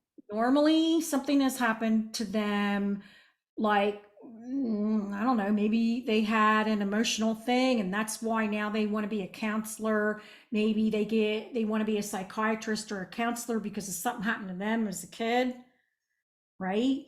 Or a lot of practitioners get into this from law and all these other professions. I'm another one that come from advertising. And so for some reason, that lime green fork, they just soak it up. I have an OBGYN that comes in here with a busy practice. And every time I put that on him, it's just like, so in their study, when they went into the ERs, they had them put 3 layers on the 3 treasures. Okay, I think the first one might have been the Omunicin. The second one was that green one that you saw, the green with the which is Chiron. And then I think she had them do Mars and Venus. So they actually did 3 layers. They sell it in a personal care kit. And when I was doing this class, I had a couple of couples that bought the full care kit and got that green fork. All right. And I got a call in 2 weeks. And the lady said to me, I don't know what this is, but I'm having all these memories come up from when I was a kid, and I don't know what to do because they're just so disturbing. Is it the purple fork? And I told her, no, it's the lime green fork. And I'm like, just drop the lime green fork, like don't use it. And I said, come in here and I'll release out whatever has come up. So the thing about the lime green fork is I don't recommend that in a class like this, you get it and you start using it. And I told Acutonics this. I said, you have no release forks in your packet. All right. So in other words, yeah, it works great on teachers, mentors, people in the health field, but this was just an average. They had other jobs. Okay. So what it was doing, it was bringing up wounds for them. And she had no moon fork. She didn't have the new moon, full moon, and she had no training. She just had this 1-day class that you're getting. Okay. So you need at least level 1 to know how to release that stuff out, in my opinion. All right. So I don't encourage people to get the Chiron fork unless you've had the class that includes it. That's where I'm at on that. All right. I do a lot of work with it. It's one of the gongs I have. So it's not like I don't use it. I have all the Chiron forks. I have the chime. I have the gong. I do a tremendous amount of work with Chiron because of what I specialize in. But I also know how to use an extraordinary vessel to release those wounds with emotional support and then give the person closure and repattern everything. So they're not leaving the session having a healing crisis, if that makes sense. To me, a healing crisis is when all this stuff comes up from your past and you're just overwhelmed and, you know, it's producing crying and anxiety. And that's what this lady was having. So you see, that picture is from what they did with the nurses. But they were nurses. All right. And it seems like maybe for them, they can handle, they're already a wounded healer, most of the nurses. Okay. All right. Lunchy time or breaky time.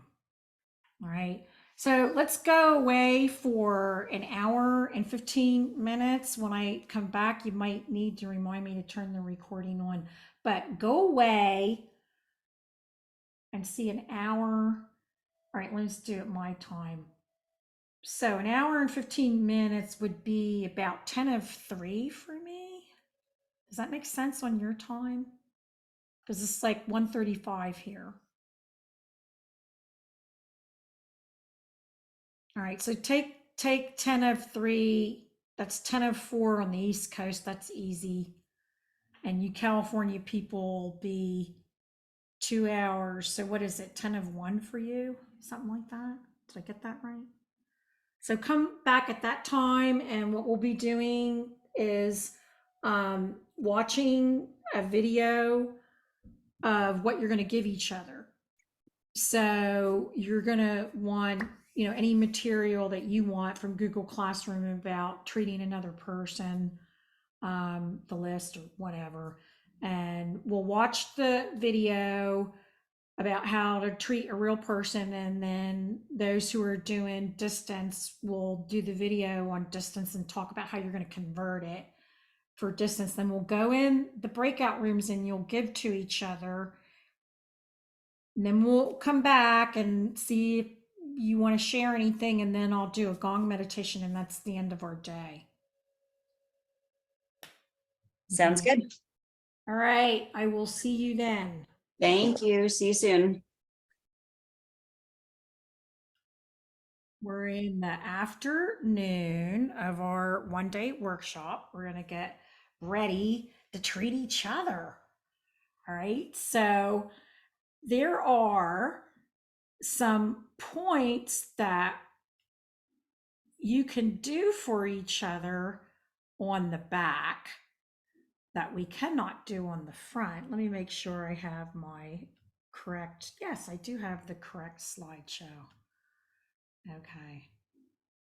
So what this is going to be in a nutshell is you're going to do a lot of what we did on ourselves, the self-care, for another person, but we're going to add something that you can't do for yourself. All right. So this is really nice because in addition to treating those points we already learned, and it's a little bit different finding them on someone else, and you'll see that in the video.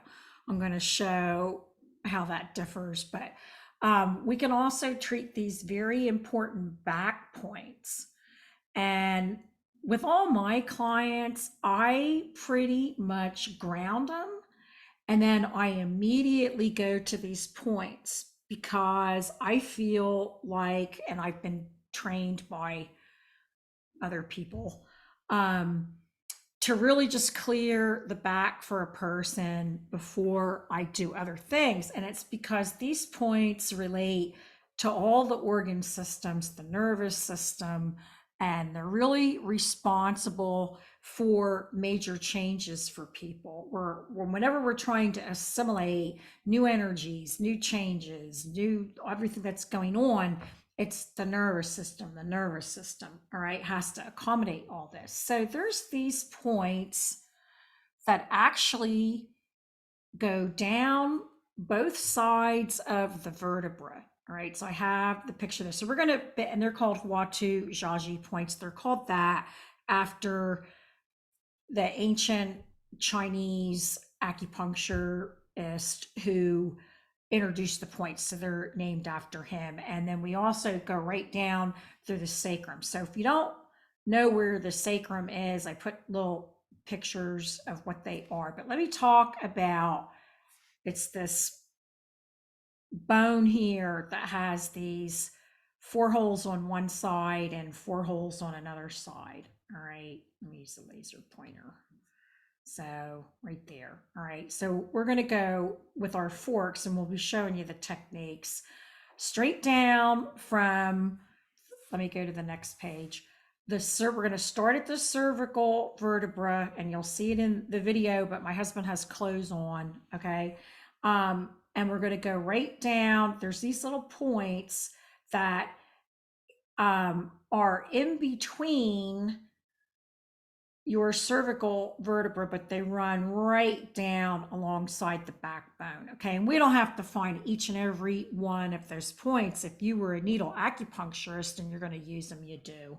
Okay. But the beauty of the forks is we're just going to be running our forks down and they're all going to get the sound. Okay. So the reason why these Huatu Jiaji points are so important is that each vertebra is associated with an organ or energetic connections within the body. And when we go down these, we can calm and ground the nervous system, which is a big part of our stress and our overwhelm and a lot of things that send us out of balance. And we're actually sending messages to the neural network to relax, to come into coherence. It can support energy integration, whatever the person is going through. And so we really use them to balance and tonify and renew the entire system for a person. And then we go right down those, and you'll see it in the demonstration. And we continue to go down over the sacral bone, which is right connected at the bottom of those vertebrae. Okay. And the reason why the sacrum is so important is because this really grounds and roots and connects us with our central nervous system. There's a lot of connections here between the chakras and other energetics in the body. It's really, really important in times of great transition. Like, in other words, there's people who will be like, I don't know why my lower back is aching me. I'm just having these lower back aches, and they didn't do any physical exercise. They're really not doing anything differently than they normally have. And what it is there's a lot of changes in the person's lives, or they're going through a transition. And so this sacrum is really called, sacrum comes from the word sacred bone. It's actually a sacred bone, and it expands and it contracts as you're making changes and big transitions in life. So it's really important for us to treat this as well. We just keep going with our forks. There's a nexus of nerves along with major extraordinary vessels. If you ever take level 1, we teach extraordinary vessels, and these vessels actually record all your events and all your emotions in life. Okay, it's constant recording going on and a storage. All right. And so these 8 extraordinary vessels actually come in to, here you see these 8 holes, or they're called foramen. There's 4 on one side and 4 on the other. So this is like a huge, just really important to do all this if we can. So let me see if I have anything else I want to say about this. It really is considered, when we do this sacrum, it's called the sacral bone, and it's considered to be a divine blueprint in there. It's considered that your DNA is in there, that it connects you with past, present, and future. Some people also believe that there's karmic, if you believe in karma and karmic access, that's available in there. So it's a powerful energetic place to reconfigure DNA and to release things, or also where you have inherited genes and lessons, and just moving and discovering deeper reconnections with your inner self and your Shen. Shen is another word for spirit. So yeah, so it is considered the sacred bone. Forks that make sense on this, or going down your back for you guys, is the Om Unison. Works really, really well, and we're going to use that in our practicum in a few minutes. But you can program it with anything. You can use Om Unison and give it all ground and balance everything. You can be going down these with Mars and Venus and give it perfect harmony, like we're going to do. And those of you who have other forks, if you have the purple fork and put it with the Om fork, the 2 of you that have those, you might want to do that for your partner and see what that feels like, because that's just going to relax and sedate, take out all the stress, make you feel less overwhelmed. It's super relaxing. A lot of times, right after I ground a client, I will go down these Watu Jaji points with the purple zodiac form and the Om, just to relax them and sedate them. They usually start snoring right there and then I may put other forks in there and program other things, whatever we're doing, whatever the theme is. But I use that purple fork quite a bit because I like to put them in a relaxed, receptive state. All right, it takes all that overwhelm out. So if you've got the purple fork, you guys might want to try that for each other and see how that works in your distance practicum, because I'm going to put Anastasia with, I'm getting all my names mixed up. You know the 2 who have the fork. All right. Okay. So what I'm going to do now is disconnect this with Sophia. Took me a minute, but I retrieved your name. Okay. I'm going to stop the recording because you are going to get a YouTube link for this. All right. Like, this is any questions on what you're going to do for the people who have someone to treat in person? Okay, I didn't insult your intelligence too much, did I? I know there's a lot of repetition. Sophia, did you have a question? If I have, if is it okay to do first cross laterally on Li4 and lever 3? First do and purple and then follow with Venus and Mars? Is it Oh, okay? that's okay. Okay.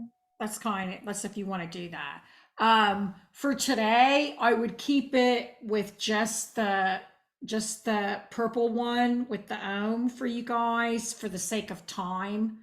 But it's okay to put layers. It's not unusual in fork eights for some practitioners to use that zodiac ohm, the purple ohm first, and then they'll use new moon ohm, because most of the time on those points we're trying to dispel, we're trying to get rid of stagnation. So it's not unusual to use those two a lot if you're in practice. But I would say today just pick one interval and just do one for the sake of time. And if you two have the zodiac ohm, it'd be nice if you use that for each other, because Anastasia also has the purple fork. Okay, so if that makes sense.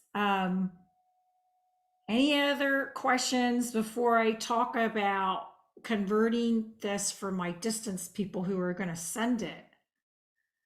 Distance. Okay.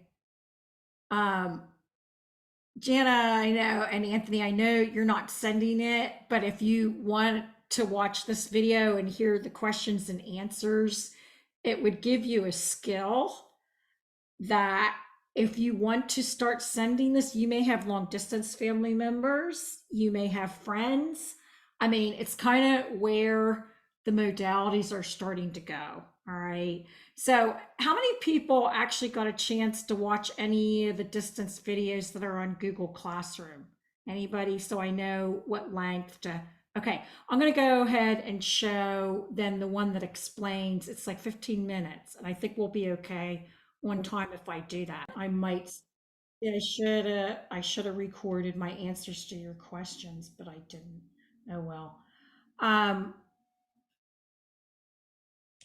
Like you can either use some points or all the points. Like I said, the routine has been set up because if you do all of them, it should be stress releasing, and it covers some of the big troublemakers in Chinese medicine.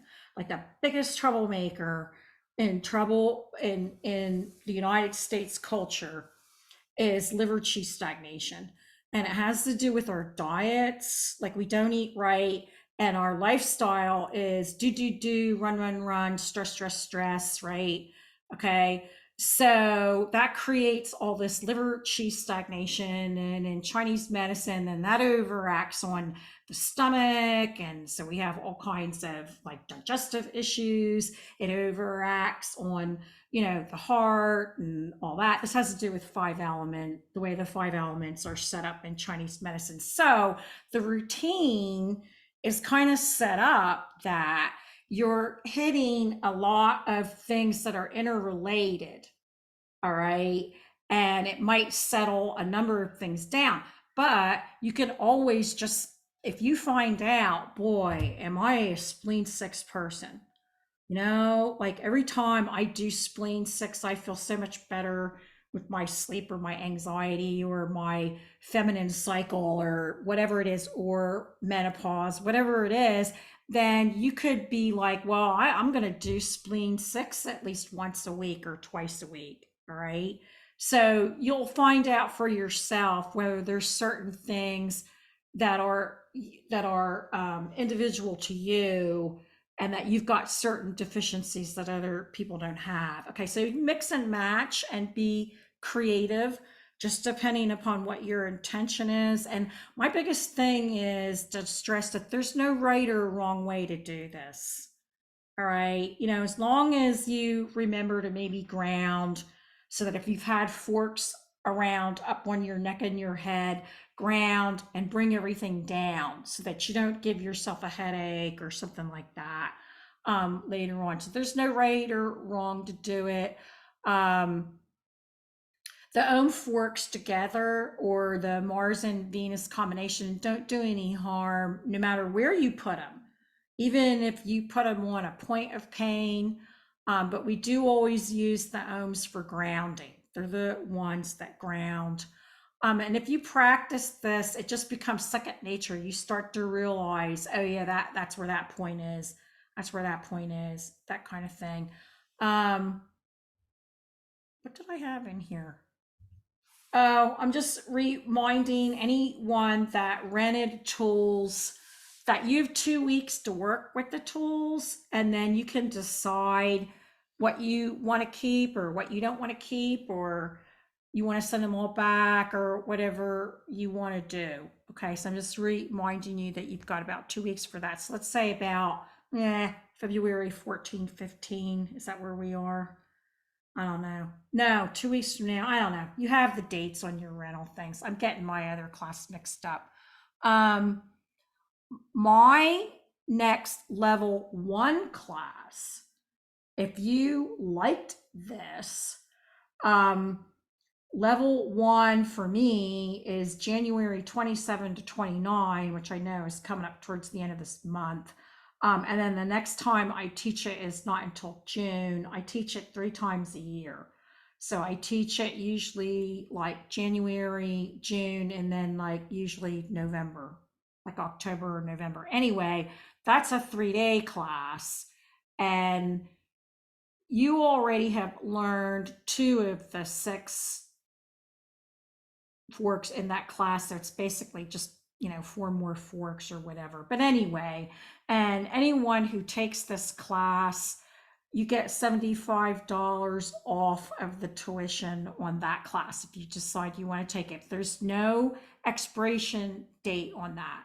Even if you're like a year from now, you want to take a level 1, you just have to remind me that you took the 1-day workshop and you get like the money off of it. So it's not like, yeah. So, and you heard what some of those other forks do, like level 1 has more emotional forks in it, like to do things emotionally and to move fluids, to build and strengthen things, and to finish things and give closure or nurturing. And then I already mentioned it has extraordinary vessels in it that are basically like time capsules that allow you to work with the past, present, or the future, relationship issues. So there's physical stuff in that class. I'm not saying we don't use them for physical, but there's also a little bit more, emotional stuff. That's my spiel. Thanks for taking the workshop. So any more questions? Because we have time before I run into my other room and sound off some gongs for you. Yes, no, maybe. Oh, go ahead. Sorry. I guess I'm just thinking out loud. So the level 1 definitely sounds interesting, but I think I'll play with this for a few months before I do the level 1. So it seems like there's some like emotional release techniques in there. Is that something we can try in the meantime? Or like we just practice all the points that we learn and that kind of covers some of it? Some of the stuff that you had today, particularly that liver 3, well, you saw some of the points can do emotional stuff. Like, in other words, that liver point, if you have the purple on the ohm one there in particular, handles frustration, anxiety, and depression a little bit. And also you saw where the spleen 6 helps people if they have anxiety, and yin issues, in other words, insomnia and all that. The big thing, the the places where I get the biggest shifts for people is those extraordinary vessels, which are, they're in the textbook. Okay, so they're in the textbook. I don't know, but the big emotional forks that work the best are the moons, and those are the ones that are in the level 1. Like I don't have them in this class, but they're in level 1, because they help release things with emotional support, and then the full moon gives you the nurturing and the closure and the this and that. So I would say I get my biggest shifts for people with the stuff that you learn in level 1. I guess that's my, this is more or less just using points, and the difference between points and extraordinary vessels is that an extraordinary vessel is a manager and a supervisor of those 12 meridians. They're so strong that we can only use 2 in a session. Like there's 8 of them. There's 8 of them to choose from, but we only use 2 in a session because they're actually talking to and they're managing and supervising, like one may talk to all the other 12. Another one may talk to 6 of the yin meridians. Okay, so that's where I think my biggest shifts and my biggest changes for people. And once again, anything that is taught in that class, you can treat yourself. It's just very similar to the 4 gates, where you're kind of like a little pretzel. You have to be careful, where you are, but you can treat yourself on those. Yeah. So I always tell my students, I currently on Wednesday nights, I have some students doing clinic hours with me. I'm teaching them how to interview and stuff like that. And the thing I always tell them is that doing one of these sessions is kind of like baking a cake. And the core batter of the cake is really 2 extraordinary vessels. And I'm teaching them to pick those first. And then I tell them, and the points are icing on the cake. So what you got today, it's not that these points aren't significant, but they're not quite as powerful when you're dealing with something that maybe happened to somebody in the past and they've been carrying it around for quite some time. I don't think the points are going to do as much as someone who, like was married for 12 years and he dumped her for a younger woman. then I have to use the yin way, which is like an extraordinary vessel for relationships and things of that nature. Any other questions? What books do you recommend to read on the subject? For what, Acutonics or Like or I'm Chinese? looking for, I know that there is no place like Om and Companion Guide, but more about which have pictures and protocols, or it can only be learned from an instructor in class. I think that the majority of that material is in class. Okay, because like to me, they really only did 2 textbooks. They did the No Place Like Home, which has basics, and it only has level 1 forks in it. It doesn't have anything else in it, and then they came out with that really big, what I call the coffee table book. I don't have any in here. But anyway, it's a big, huge book, and it says from galaxies to cells. wow. All right. I call it the coffee table book because it's so thick and it's so heavy, and it has all those nice pictures in it and has tons and tons of stuff about a planet in it that I don't need. I don't need to know the density and what kind of rocks are on Mercury, to use the forks. But anyway, there's a lot of, that was really written for level 3 because it covers the other 9 forks. It covers the 9 forks that are taught in level 3. And then after that, they didn't really write anything. Instead, everything went into their classes. Okay. So I would say the majority of the stuff is in classes. And even then, I think that some teachers are more into, um, like when I took the classes as a student, it was like, okay, here's the extraordinary vessels or the points, and here's the forks. You all go into the practicum and treat each other. And I was like, it was like I felt like I was a deer in headlights. You know what I'm saying? Like I wasn't ready to put my own session together like that. So I personally don't teach like that. All right. Like in other words, when I teach my level 1 and 2, um, I have a session and we all do the same session because that way I know that you're applying the stuff that I want you to learn, that you've got all the forks in there and extraordinary vessels, you know what I'm saying? And you're all doing the same thing and you're all on the same page. And then that way, when you leave class, you have something right away that you can treat somebody else with. All right. So that's just how I do mine a little bit differently. If you go out to the Acutonics Institute, they expect more from you. In other words, it's like, here's the theory. Okay, go treat each other.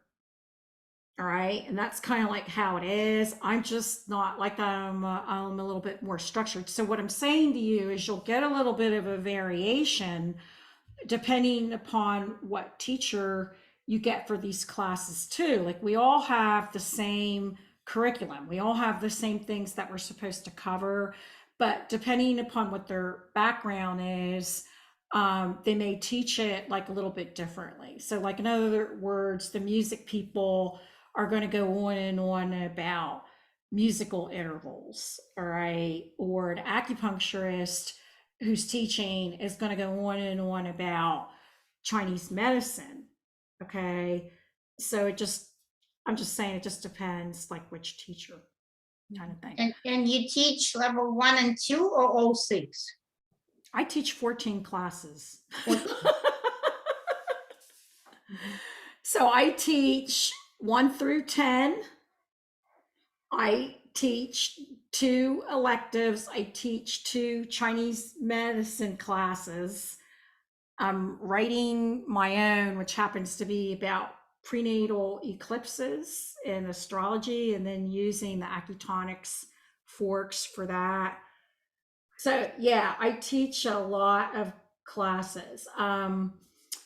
Like I said, that's why I didn't take on the facial soundscaping, because Mary Elizabeth, you can do that kind of thing. Yeah, I do. I said 1 through 10.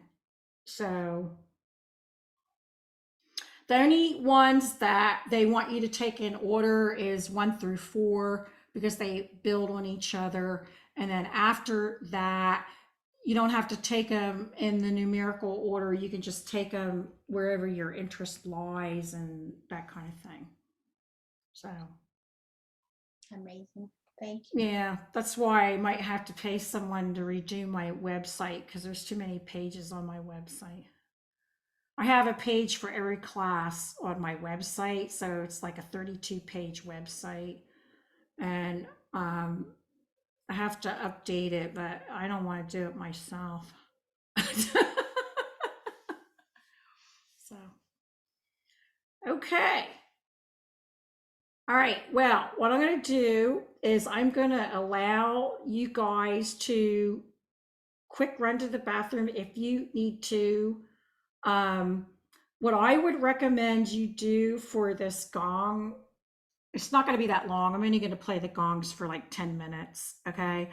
But I think that you will get a lot more out of it if you have earphones on, plugged into your device, because the way this works is I have special settings on Zoom that will not cancel any of the vibrations. And I have a special microphone. But on your end, your computer will perceive the tools as extraneous sounds, and all computers automatically have this thing in them where it's going to try and muffle those sounds. So it'll either sound like static, or it'll sound like it's coming in and out, or whatever. Yeah, and I also do it with an Ethernet cord, so that there's no wireless loss of coming in and out. So, all right, so everything all set up. So what I'm going to do is I would say I'm going to quick use the ladies' room on my way to my gong room. I'm going to switch. See that other Mary Burke Kelly? You'll see me show up in my gong room, and that'll give you a chance to go use the bathroom. I would suggest, if you want to lay down on the floor or lay down on a bed or a sofa with your earphones and stuff, that I think you would enjoy it a lot better, because it'll be more relaxing that way. And then what I do, I will play the tinctures to open the meditation, and then the tinctures at the end, and then I will just close the meeting with the idea that you're just lying there and you're absorbing these vibrations, and the tincture will play, and we've said our goodbyes, okay? And we're saying our goodbyes now, right? And then that way you can just lay there and veg out, right? When the meeting comes to a close. That's kind of how I end all my classes, so that my students can just veg out on the gongs when we're done. I think, unless I get something else that comes to me once I walk into the gong room, I'm going to play all 7. All right. So I think, even though some of them, like I said, Chiron is a wound healer, I do have the Hygeia gong. So what I'm saying is, I don't think the gongs will trigger anybody's stuff. All right. Because I'm going to make sure that I play Hygeia at the end, and that should uplift, hopefully, you out of any stuff. All right. So I think I'm going to play all 7. Sometimes I'm careful, because I'll pick up that someone in the group might be triggered by Sedna or this or that, but I'm not picking that up right now. All right. So give me 5 minutes, and then I will meet you down in the other box. All right. Thank you so much. Okay. Thank you, Mary. This, in case any of you ever want to listen back to the gongs, you could fast forward on this and listen to this. Hopefully my mic isn't going to be weird. This is a new mic, so we will see. Digital readout. So the way I'm going to do this is I am going to shut off my computer sound, so I will not be able to hear any of you guys. All right, that way there won't be an echo. All right, so if there is something, if you think you're supposed to be hearing something and you're not hearing something, you will have to wave like this to me, because I'm gonna have the sound shut off.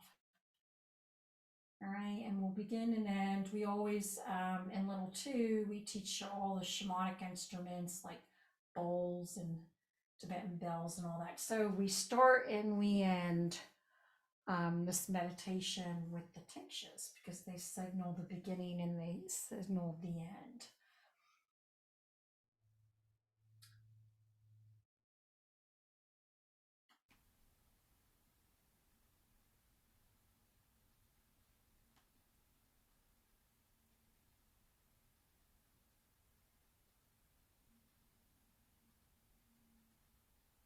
Okay, so it's been great.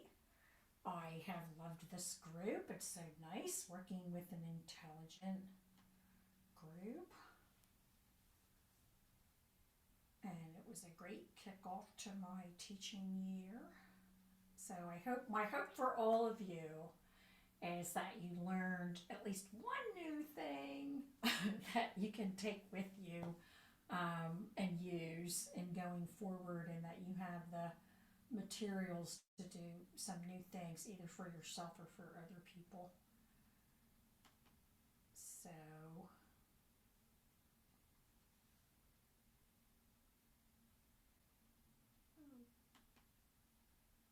okay.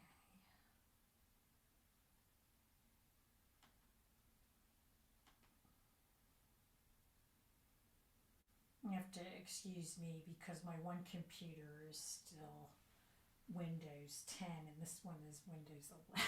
So my technology is like, okay.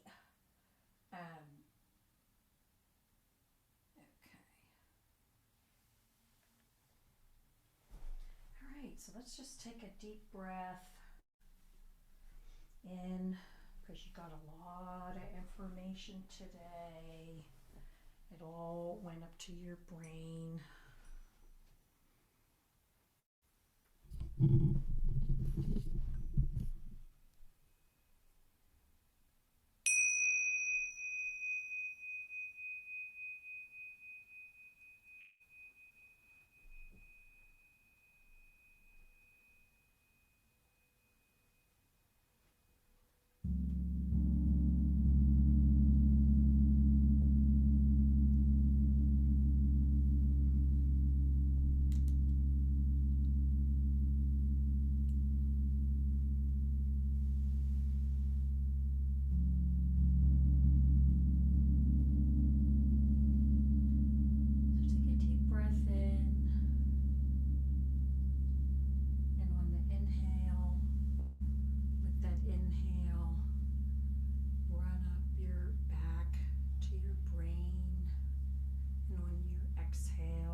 Down the front of your face, down your neck,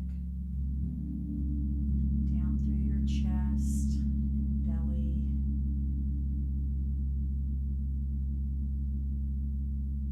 And on the next inhale, start at under your legs and go back up your back again.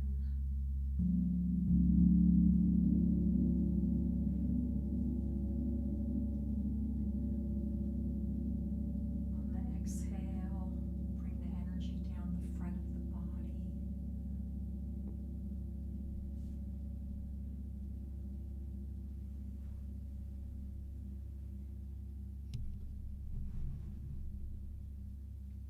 This time, let's imagine roots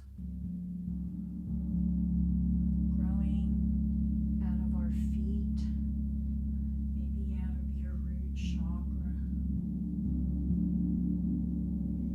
Rooting you with the sound of the Om Gong deep into Mother Earth.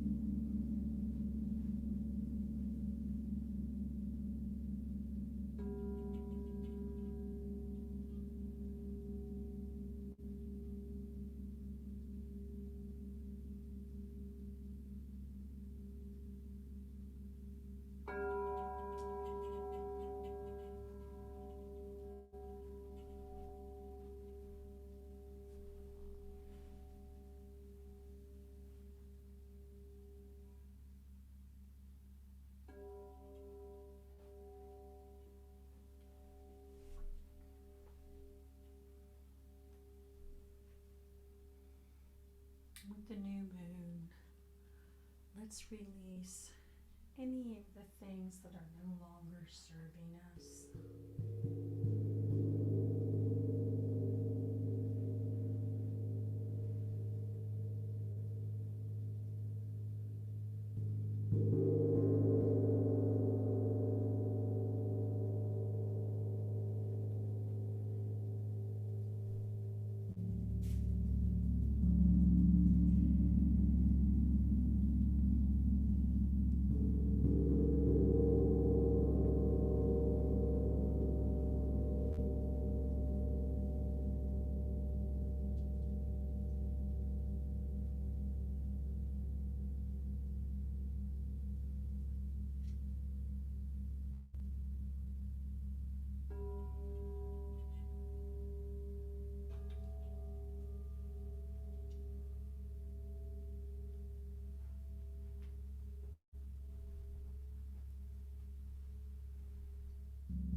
That was beautiful.